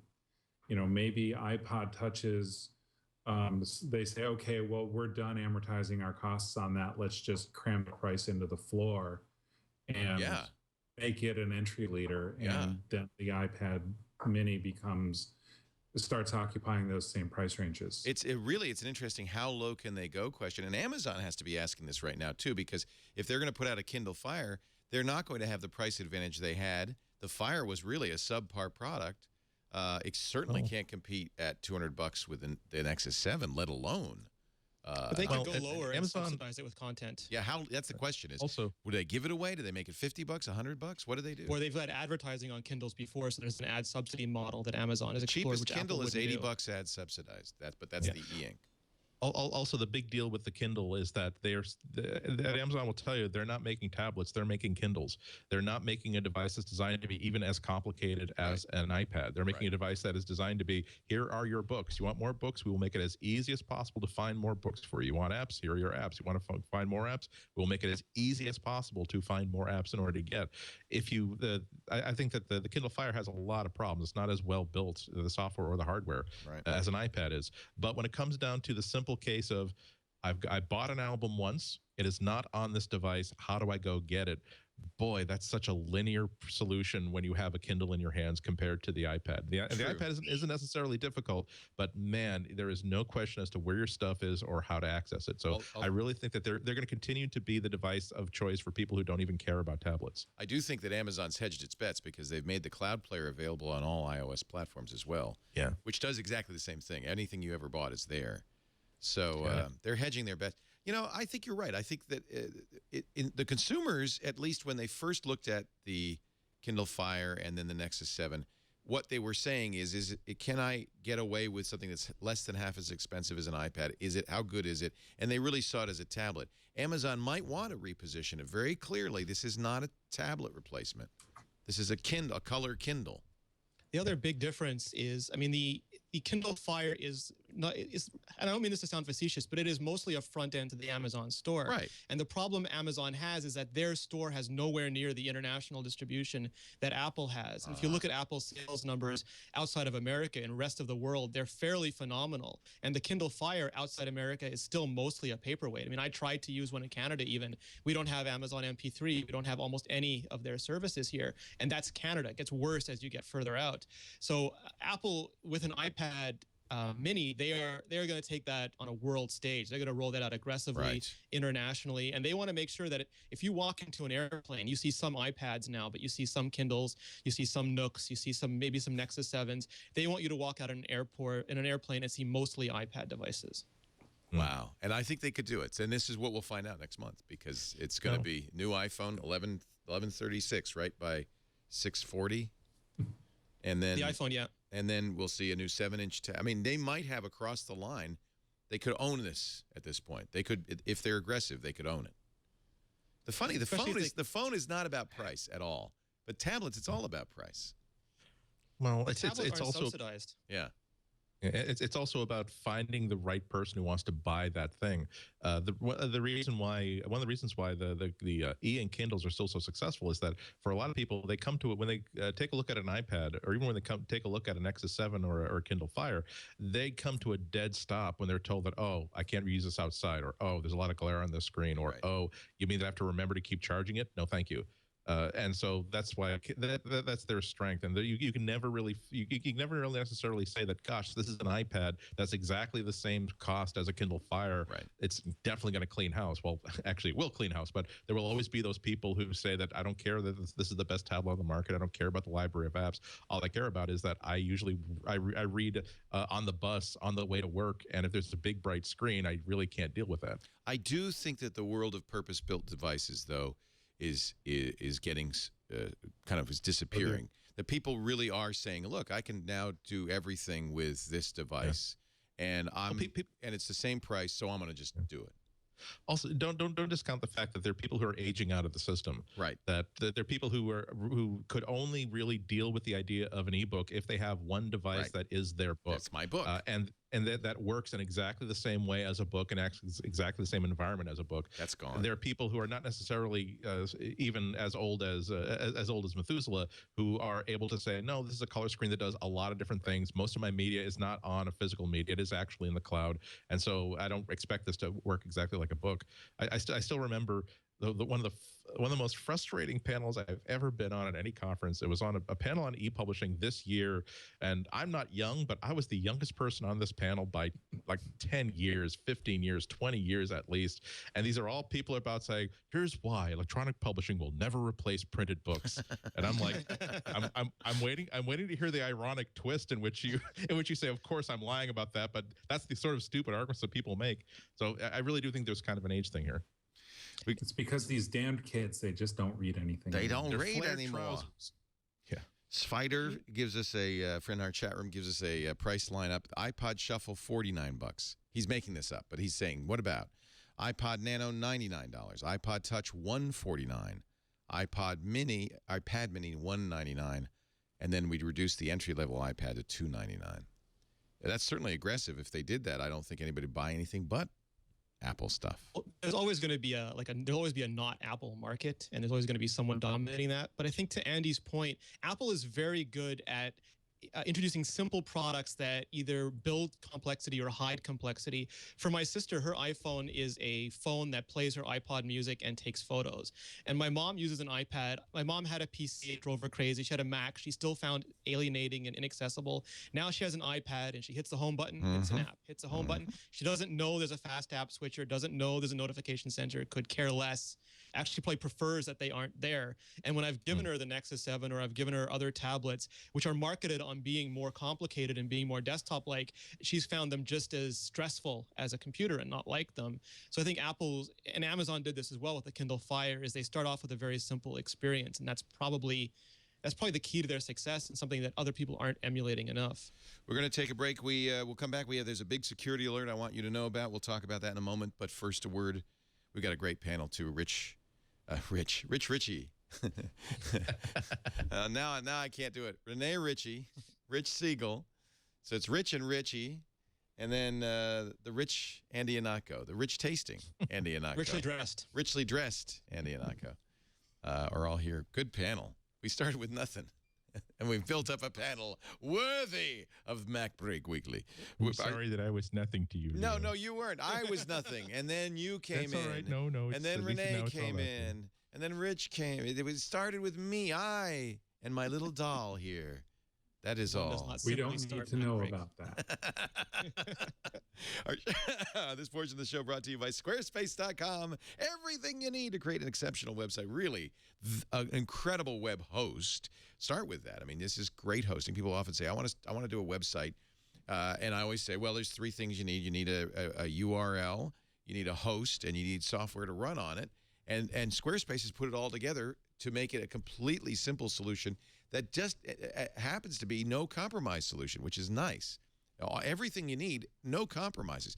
So when you sign up for the yearly plan, they will free and automatically set up your you create your unique domain name, mygreatsite.com or whatever it is. They'll hook it up so it all works right with Squarespace. They'll give you the best hosting. You cannot bring a Squarespace site down.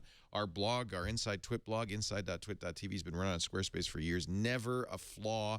I can tell you, we've got custom sites that cost a hell of a lot more that go down all the time. Never a Squarespace site, never a security issue.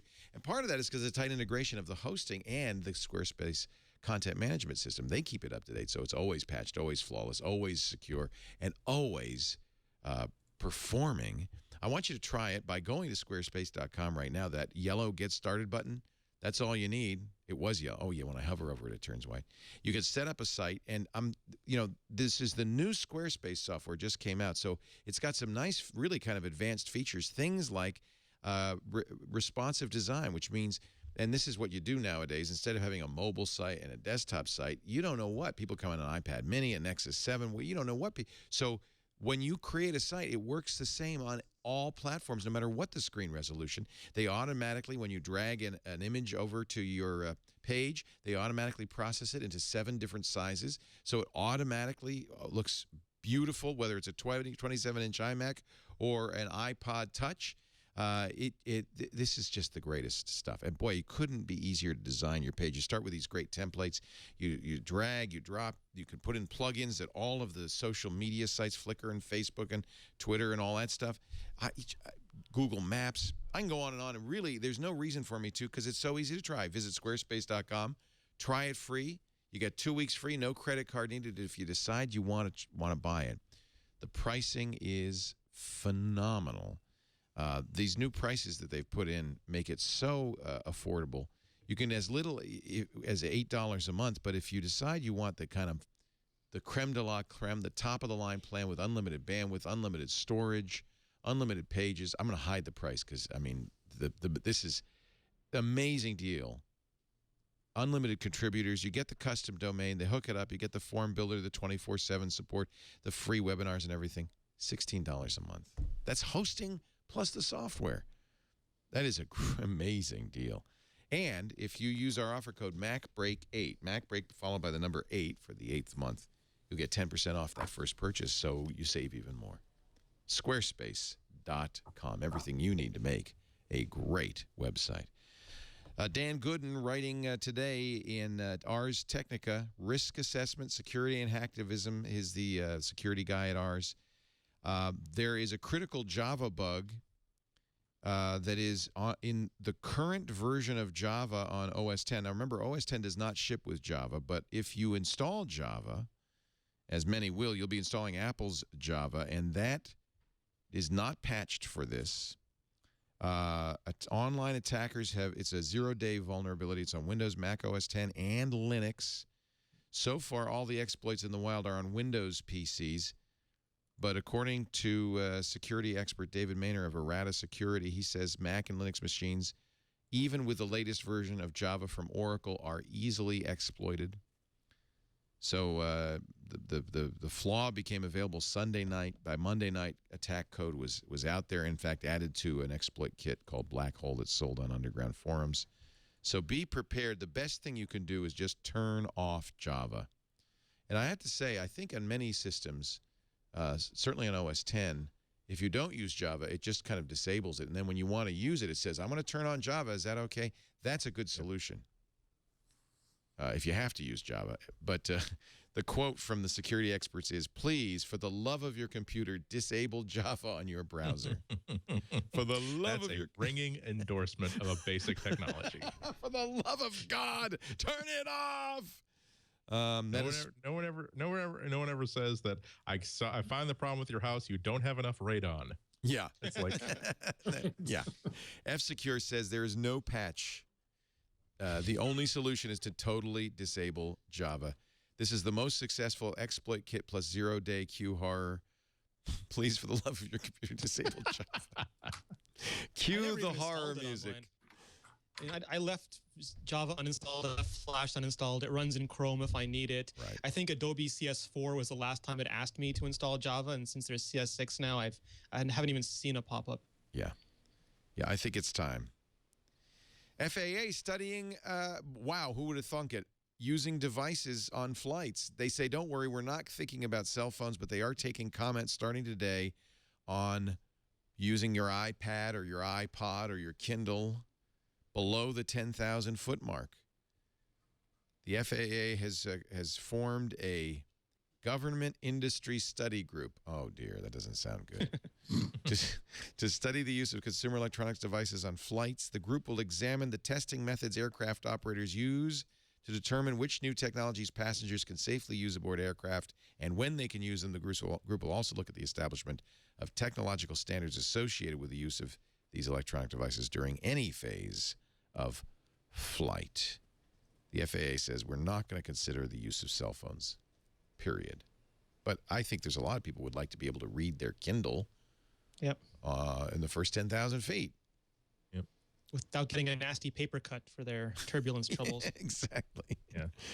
So that's although I should say that I thought that was sort of like a mental problem of mine that needed to be corrected, because in 2009 I decided I was never going to buy any actual paper media of any kind, and the only magazines I was buying at that time were like a copy of People magazine to read in the first 15 minutes of a flight before I could take out my Kindle or something else. And then it got me really nervous because I realized that, wait, you're spending $4 only because you're terrified of what would happen if you were alone with your thoughts for 15 minutes. Right. So I'm looking forward to that, but on the other hand, I can understand why we really are a pathetic culture that we cannot 5 minutes of looking out the window. No! Well, it's not just the 5 minutes. It's those are typically the most stressful parts of a flight, the takeoff and the landing, and the part where you want to distract yourself the most. Right. And that's the part where they're telling you, no, pay attention to all the doomsday thoughts going through your head. So it's a bit of a... And that clunking sound that they make. I don't know what that is, but it doesn't sound good. When you're in the plane, it's taking off and it goes boom, boom, boom, boom. You don't want to know that. We're cruising at altitude, and there's nothing else going on. I don't mind being bored, but buffeting. In the middle of a shaky takeoff, I'd like to be distracted. Thanks. I just close. I actually, for some reason, I don't know why. I think it is. It's a psychological mechanism. I fall asleep during takeoff always. I just go, and then I wake up later. I like sleeping during takeoff because then you don't know what's going on. Last question before we get to our tips and picks of the day, and I think is a very important one, posed by Quentin Fautrell in Market Watch. Who inherits your iTunes library? It turns out that you are licensed for your books, your music, your movies and TV show only through your death. And, if you had, he says, 10,000 hardcover books, 10,000 vinyl records, you could put them in your will. You could say, I give these vinyl records to my nephew, who always loved the Count Basie Orchestra. But legal experts say passing on iTunes and Kindle libraries is much more complicated. I was once regaining consciousness, Leo, and the first thing I heard was my best friend standing over me saying, I get his iTunes library. What happened? Did you get clobbered on the head? No, I do Brazilian jiu-jitsu, and I did not tap fast enough, and I was choked unconscious. Holy cow. I might be misremembering, but wasn't there a Columbo in which the reason why he killed his rich uncle was to get his Audible subscription? I have 600 books in my... It was one of the Richard Kiley episodes, I think.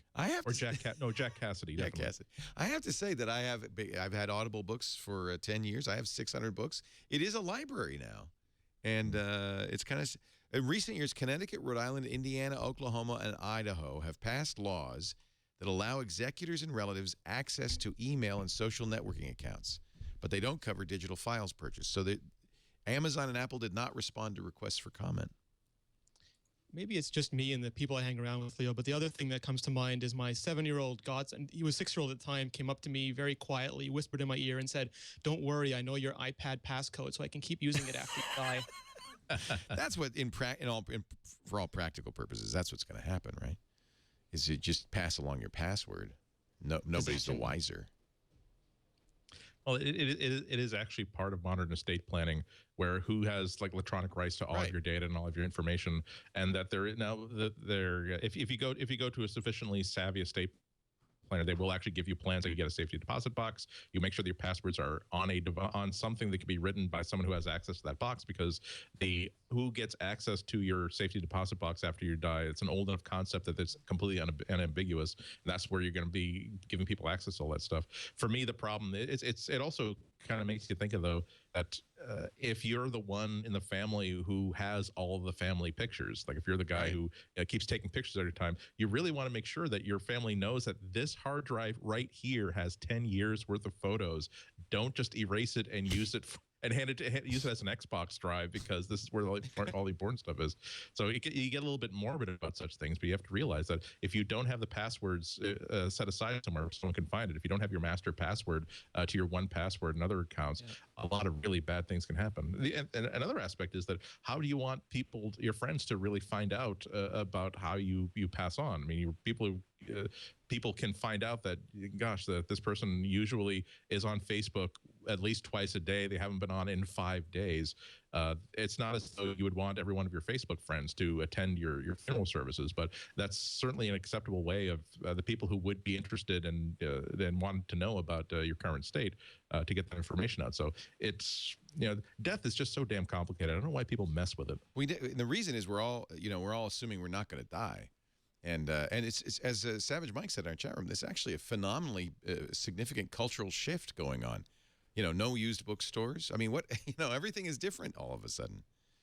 I think after the Matt Honan thing, we've all spent the last 2 weeks putting two-factor on everything, resecuring everything, and now you have to worry about how to let people back in again. Somebody's going to have to die. One of us will have to die, and then everybody will freak out and they'll share their passwords with their loved ones. Who wants to take the hit for the rest of us? Hey, good news. Leo? No. Well, I am the oldest here. I'll probably be the first out. In fact, that's pretty much guaranteed. So I'll be the poster child. Good news. I think Apple listened to us. We were bemoaning the loss of Bob Mansfield, the last blue-collar guy there on the Apple executive team. He's decided to stay on. He's going to be Tim Cook's right-hand thought man. Also, Craig Federighi and Jan Riccio. Got a couple of Italians on the executive team, senior vice presidents. I can just hear Mansfield saying, "Just when I thought I was out, they pulled me back in." Me back in. He announced his retirement in June. Instead, he's going to stay to work on future products. We're reporting directly to Tim Cook. So we're transfer-related, but not at Apple. Designated muscle. That's going to be his new job. Consigliere. Yeah. He sleeps with the fishes.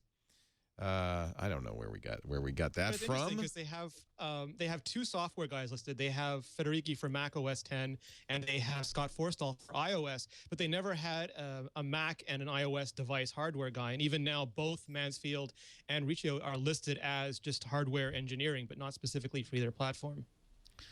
It does. At some point, Apple starts to think of itself more as a iPhone company than a computer company. In fact, they may have already made that transmission. Well, the iPhone is a computer. Right. I mean, that's their number one product, right? Lately, I've been wondering if it's not so much of a case of iOS and macOS fusing, so much as Apple really planning ahead and getting ready for the day when traditional desktop operating systems are irrelevant. That's not going to happen in the next 2 or 3 years, but it might happen in the next 5 or 10 years. And they have to be thinking about it now, right? Yeah, and also historically they've been a company that's never been afraid to jump off a horse that's about 10 seconds away from death, and go on and have a fresh horse and a fresh rider. That's because they've had to. Well, I mean, if you look at Siri now, Siri's positioned a little bit like how Lisa was, as an introduction to natural language interface, which is after command line, after GUI. They're already experimenting with what's going to be the next way to make computers even more accessible. And could Siri be an OS? If you listen to Scott Forstall talk, he says, watch the trailer in Siri as if it's its own thing. And there's just no telling where Apple's going to be in 5 or 10 years. Wow. Yeah. That's interesting. I just hope they don't get ahead of the public. I think they generally spend some time being ahead of where the public is at any given moment, which means that they're right where they need to be when people's attitudes start really becoming trackable. The problem is that nobody has really ever embraced natural speech interfaces for computers before. And it doesn't matter how good the technology is, if the society is not ready to, if that's not the way that they hope to interact with the computer, if it's not relevant, all the commercials in the world. They can get Martin Scorsese. You can even dig up Alfred Hitchcock and get him in a Siri commercial. It's not going to sell it. We talked to, and I'm sure you guys have done this too, but at CES we spoke to Ford, and they said, you wouldn't believe what we can do with cars now, but people are scared, completely scared about cars driving themselves, parking themselves. Right. So we have to very carefully and deliberately introduce one new technology, get everyone used to it, and then do the next one. And I think Apple is doing similar things with their product, where they give you Siri, and it's a little cute Pixar character, and you play with it, and it tells you jokes, but at the same time, it starts to seed the culture with that kind of interactivity. And meanwhile, Rich Siegel's still making basically bed liners for trucks. Well, I'm listening to this and I'm sort of thinking, yeah, this is all great, but software, at least for the foreseeable future, software still has to be written, and there still has to be a platform. Somebody's got to do it. Yeah. Well, you're right, and not just somebody's got to do it, but somebody's got to do it using some set of tools. Right. You know, iOS devices, I don't see them being functional for the sort of software development that is required. I mean, really, the question is, what is Apple going to use to develop their own software? Yeah, they have to use BB Edit and a Mac Pro. That's Rich's nice way of telling me I'm not getting at least BB half of that is accurate. I have to say, though, the Retina Mac, and I'm starting to see, who was it just wrote an article? Was it Marco? Yeah, I think it was Marco. John, both of them. Yeah, saying, hey, you know, this could be my only computer. It's actually better than my Mac Pro. I think that Retina, and we've heard a rumor, Renee, have you heard this, of a 13-inch Retina MacBook? I have. My understanding is that when you go to larger screens like the 27-inch display and the iMac display, the yield becomes the cost and yield rate are just nowhere near commercial products. Also, we're seeing even in the Retina, it's hard to move that many pixels around on the screen. It is bleeding edge for the GPU in the current Retina MacBook. Right. When you go smaller, though, your problem is that you need, like, the 13-inch the 13-inch MacBook Pro does not have a discrete GPU yet. Right. So Apple would have to add one, and then you've got to figure out how to have enough battery to drive the display and the GPU. So they'll do whatever. Like, the 15-inch was a sweet spot. That was the one they could put the GPU in and the battery in and power that display. And I think they're going to factor down, get that right, and then start branching out to other products. And now we see why Bob Mansfield has stuck around. Yeah, yeah, you ain't going anywhere, Bob. You figured this out. He's very good at solving problems like that. Yep.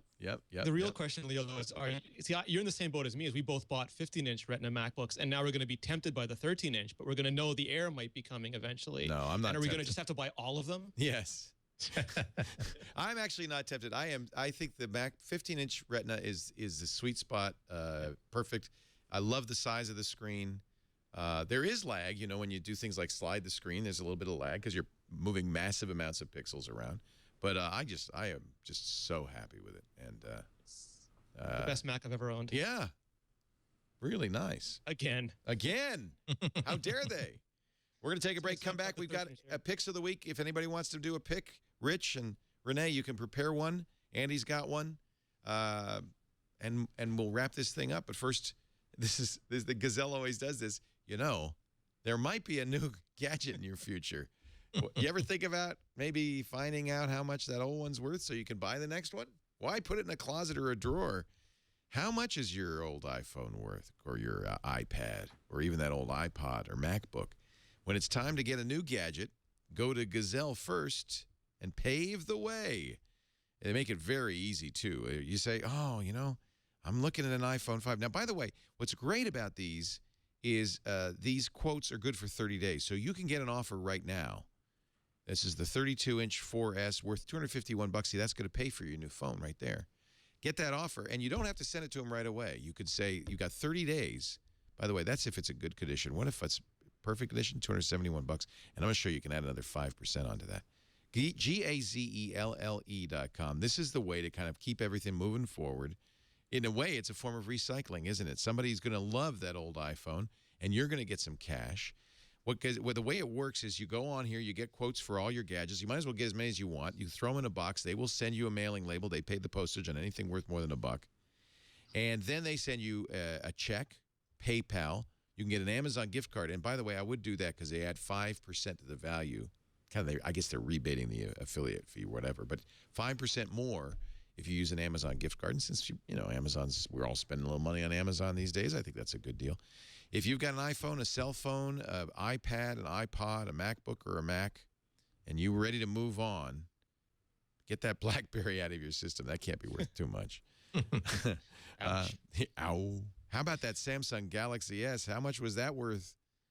Actually, I'm just curious. $1.05 billion. You know, maybe I should get rid of my S3 because it is time, perhaps, to switch back to iPhone. Free of water damage, you bet. Let me just see how much that's worth. Calculate my VAT. Oh, yeah, baby. See? That pays for the next phone. You got 4 new colors to choose from today, Leo. You can get a brown one if you want. A brown Galaxy S3? Yeah, they announced brown. That's a Zune black. color. Yeah. I like the red. The red AT&T cells are red. It's pretty. Anyway, when it's time to move on, Gazelle it. That's the way to do it. GAZELLE.com. Recycle the easy way. You can join the 300,000 happy customers who've received nearly $50 million from Gazelle. All right. Anybody want to do a pick of the week? Sure, I will. All right, Rich. Well, first I must maintain karmic balance since you were so kind as to give me an unsolicited placement. I'm going to do it for somebody else. All right. There's an outfit called Tagstand, TAGSTAND.com. And they're an outfit that specializes in producing and selling NFC tags and readers. You know, because I bought the Samsung Tactile, and it's like expensive. It's like $5 per, $4.50 per. These guys sell cheap NFC tags. Yeah, and it's really neat stuff, and they'll do custom prints for you if you want to do something like that. They have, kits for hobbyists and businesses who want to produce tags in quantity, and just a lot of really sort of neat stuff to fool around with. This is a neat company. This is why I wanted Apple to put an NFC in the new phone, because I really want this to take off. She's showing an NFC business card so that you could put a tag in the business card, and then people just pass their phone on the business card. Yeah, we actually have a couple of NFC tags in the house. My wife's a web developer, and she has a Galaxy S2 with the NFC on board. Right.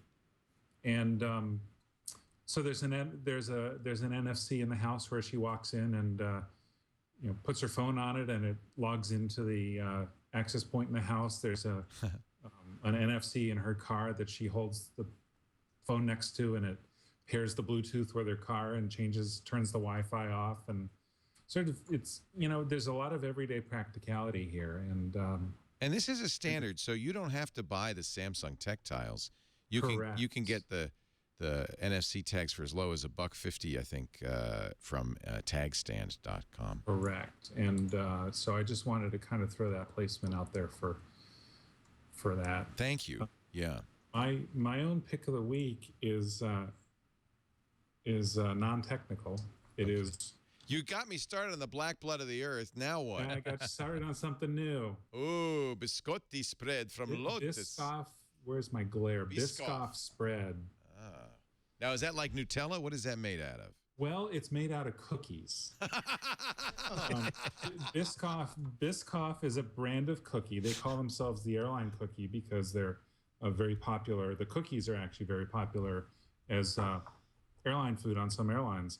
And so they've figured out a way to blend them into something which sort of resembles Nutella in its texture. It's very smooth and spreadable, and you may never actually end up spreading it on anything. You may just start shoving a spoon into the jar and just eating it. Does not seem like a good idea at all. They have two types. They have the regular, the smooth, and recently... Oh, no. Please don't. Crunchy. No. You curse you, Rich Siegel. Curse you. The crunchy is... They're both really delightful. The crunchy is just a whole new level. You sent me a great care package of Rhode Island. Was it you who sent me the Rhode Island stuff? I think that might have been me. That was so sweet of you. I got 2 different kinds of coffee syrup because there's competing brands. Yeah, you got the good kind and you got the autocrat. I remember that. Some people are autocrats, and what is the other one? Eclipse. Eclipse, that's right. And you're one or the other if you're in Rhode Island. You can't be both. And then you sent me an amazing mix for clam cakes, which I missed terribly. I don't. Maybe they don't serve clam cakes anywhere, but on the shore of Rhode Island. But basically, it's a fritter, but instead of like a corn fritter, but instead of corn, it's got clams in it, and they come in a brown paper bag that's just covered with grease because, of course, they've been deep fat fried, and it's the best thing you ever ate. No, Leo. The best thing you ever ate would be a clam cake with that spread on it. Oh, the Biscoff spread on it. No, God, no. Biscoff does not go on clam cakes. Anyway, Rich, so you admit you've tried it. it was very, it was very kind of you. So thank you. Yeah, I wish you hadn't showed me this Biscoff spread. So yeah, this is fortunately or unfortunately, a lot of grocery stores have it. Yeah, there you go. A lot of grocery stores have it, but you know what else? Amazon has it. Oh, even worse. Amazon. And if you're an Amazon Prime member, You could have it tomorrow. you can have it tomorrow. Amazon yesterday. Oh God! Yeah, when Amazon And started actually, selling, that was something I was sort of curious about listening to you guys talk about the Kindle and the Kindle Fire. I was thinking, gee, I wonder if you can use a Kindle Fire to buy stuff from the Amazon store using your account. by the way, I can't see the listing from there, but I was highly amused the first time I found it because it was actually listed under medical supplies. that's what you're going to need if you buy it. No, it's in gourmet and grocery. Now, this is a pack of 2 for $13.10. Does that seem like a good deal? It's a reasonable price. Yeah. I guess if you have to ask, you just shouldn't. It's like $5 or $6 a jar. I forget exactly how much it is. Here's the crunchy. It's, 13 it's ounces. popular with, Do you have an idea how many packs of cigarettes you'd have to smoke to have that same sort of health crisis effect? It's a bargain. By the way, apparently John Slanina says, don't push that add to cart button. I already bought it. So I guess we're getting some shipped instantly. And what we should do is, to be fair, is to try the competing product, Trader Joe's. This is so successful, it's already made its own fake Biscoff spread called Trader Joe's Speculoos Cookie Butter. Okay, so the thing about Speculoos, and I have not tried the Trader Joe's, but the thing about Speculoos is another brand of similar cookie like Biscoff. I've tried the Speculoos and I prefer the Biscoff, but that's really just a matter of personal taste. Wow. If you look for the Speculoos brand, you know, Leo, we just expect you to try them all and report back. I like the ingredients list. Made with crushed biscuits. And it's very Rich, popular. curse you, Rich. You got me. You got me on the black blood of the earth kick, and now this, and I don't know. It's not good. It's very popular with the birds too. Oh, I bet. Why wouldn't it be? I don't think he wants to shove his beak in the jar, but he'll happily eat it off my finger. Renee Ritchie, is something you've been using lately you kind of like? You want to share with our vast listening audience? Yeah, well, I already did the bare bones BB edit one, so I'm going to go on to something else. Otherwise, I would be doing BB edit. I do. I agree. BB edit's amazing. Oh no, Eclipse. Wait a minute. Eclipse was purchased by Autocrat in 1991. My whole world is crumbling. Autocrat owns both brands, but they are still manufacturing them both using their respective recipes. And they're truly disgusting, but it's that kind of thing that like Biscoff's spread that, you know, it's disgusting but good in a good way. Go ahead, Renee. Sorry. So Drafts is an excellent text editing program for the iPhone, and now it's available for the iPad. It's gone to Drafts 2.0. Drafts, you just type things in. You can use it just to store ideas, to store text lists, anything, and you can easily take anything you've written, tweet it out from any account you have, send it to Facebook, email it, add it as an event, turn it into a message, put it on the clipboard. It integrates with other applications you might have, like To-Do or Writing Kit. It is just, using it for the last week, it's just become my go-to place to put any text in iOS that I want to do anything with at any point in the future. It is by Agile Tortoise, $1.99 for the iPhone version. Drafts. I think the iPad version's not much different. Might be this thing. $2.99 for the iPad version. $2.99. Cool. I'll try it. Thank you, Renee. Andy, you got a recommendation for us before we wrap this puppy up? Mine is a fun little photo app for macOS called Color Strokes. It is a simple photo app that does only 3 things. Oftentimes you've seen like these effects that people will sometimes do to. They'll take a color photo and put it into black and white, but then restore the color to like the part of the picture that you want people to actually see to sort of attract attention to it. Color Strokes does that. It's similar to a lot of different iPhone and iPad apps like that. And it also lets you do other things that are kind of similar. the same similar sort of thing where you use a simple paintbrush to mask a section of the photo and say, this is the foreground, this is the thing I want people to see. They can make the background all blurry, make the background black and white, add certain like post-processing film effects to it. And it's the simple way to do something easy that you would normally need like a more expensive photo app for, like Photoshop. And you think that this is kind of a waste of time because it only does these two things, but the good news is that it only costs $2.99 for a Mac app, and for that amount of money, that's let's get that. And if I only use it like twice a year, I'll definitely use it. And the thing is that it's also, in addition to being useful for actual times when you have sort of like maybe a Midland sort of photo that's kind of there but not quite there, but you want to like sort of make it more interesting and control people's focus, make sure that the surface of it really pops out.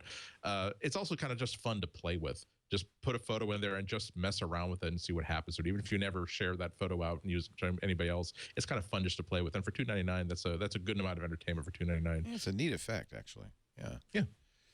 Yeah. So this used to be Color Splash Studio, because I have the original version from Mac Fun. So they've renamed it Color Strokes. Got it on the Mac App Store as well as the iOS Store. Andy Anako is on the internet at cwob.com. You'll also find him in newsprint at the Chicago Sun-Times. Always a slice. Thank you, sir. I do not discriminate. I want anybody who can read anything on any surface. Your Skyrest pillow is on its way to you. We also... Sorry. Go ahead. No, I'll inflate it for you just so you don't have to blow it up. But that's going to add. Oh, you mean that it'll have Leo air in it? Oh my God! It'll be full of my hot air. That's going on eBay immediately. Leo's spit. We thank Rich Siegel for dropping everything and showing up today. We really appreciate it, Rich. Always great. Barebones.com to get the world's best text editor. Absolutely a must. Absolutely a must. And Renee Ritchie from iMore. They've been killing it lately with the Mac rumors. I'm sure there will be more at imore.com. Thank you for being here. We do MacBreak Weekly every Tuesday, 11 a.m. Pacific, 2 p.m. Eastern Time. That's 1800 UTC on twit.tv. Watch live.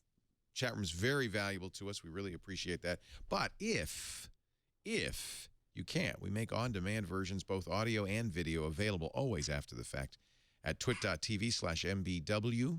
for MacBreak Weekly, or, of course, you can subscribe on iTunes or wherever finer podcasts are aggregated and distributed. I'm Leo Laporte. Thanks for joining us. We'll see you next week. Now get back to work, because break time is over.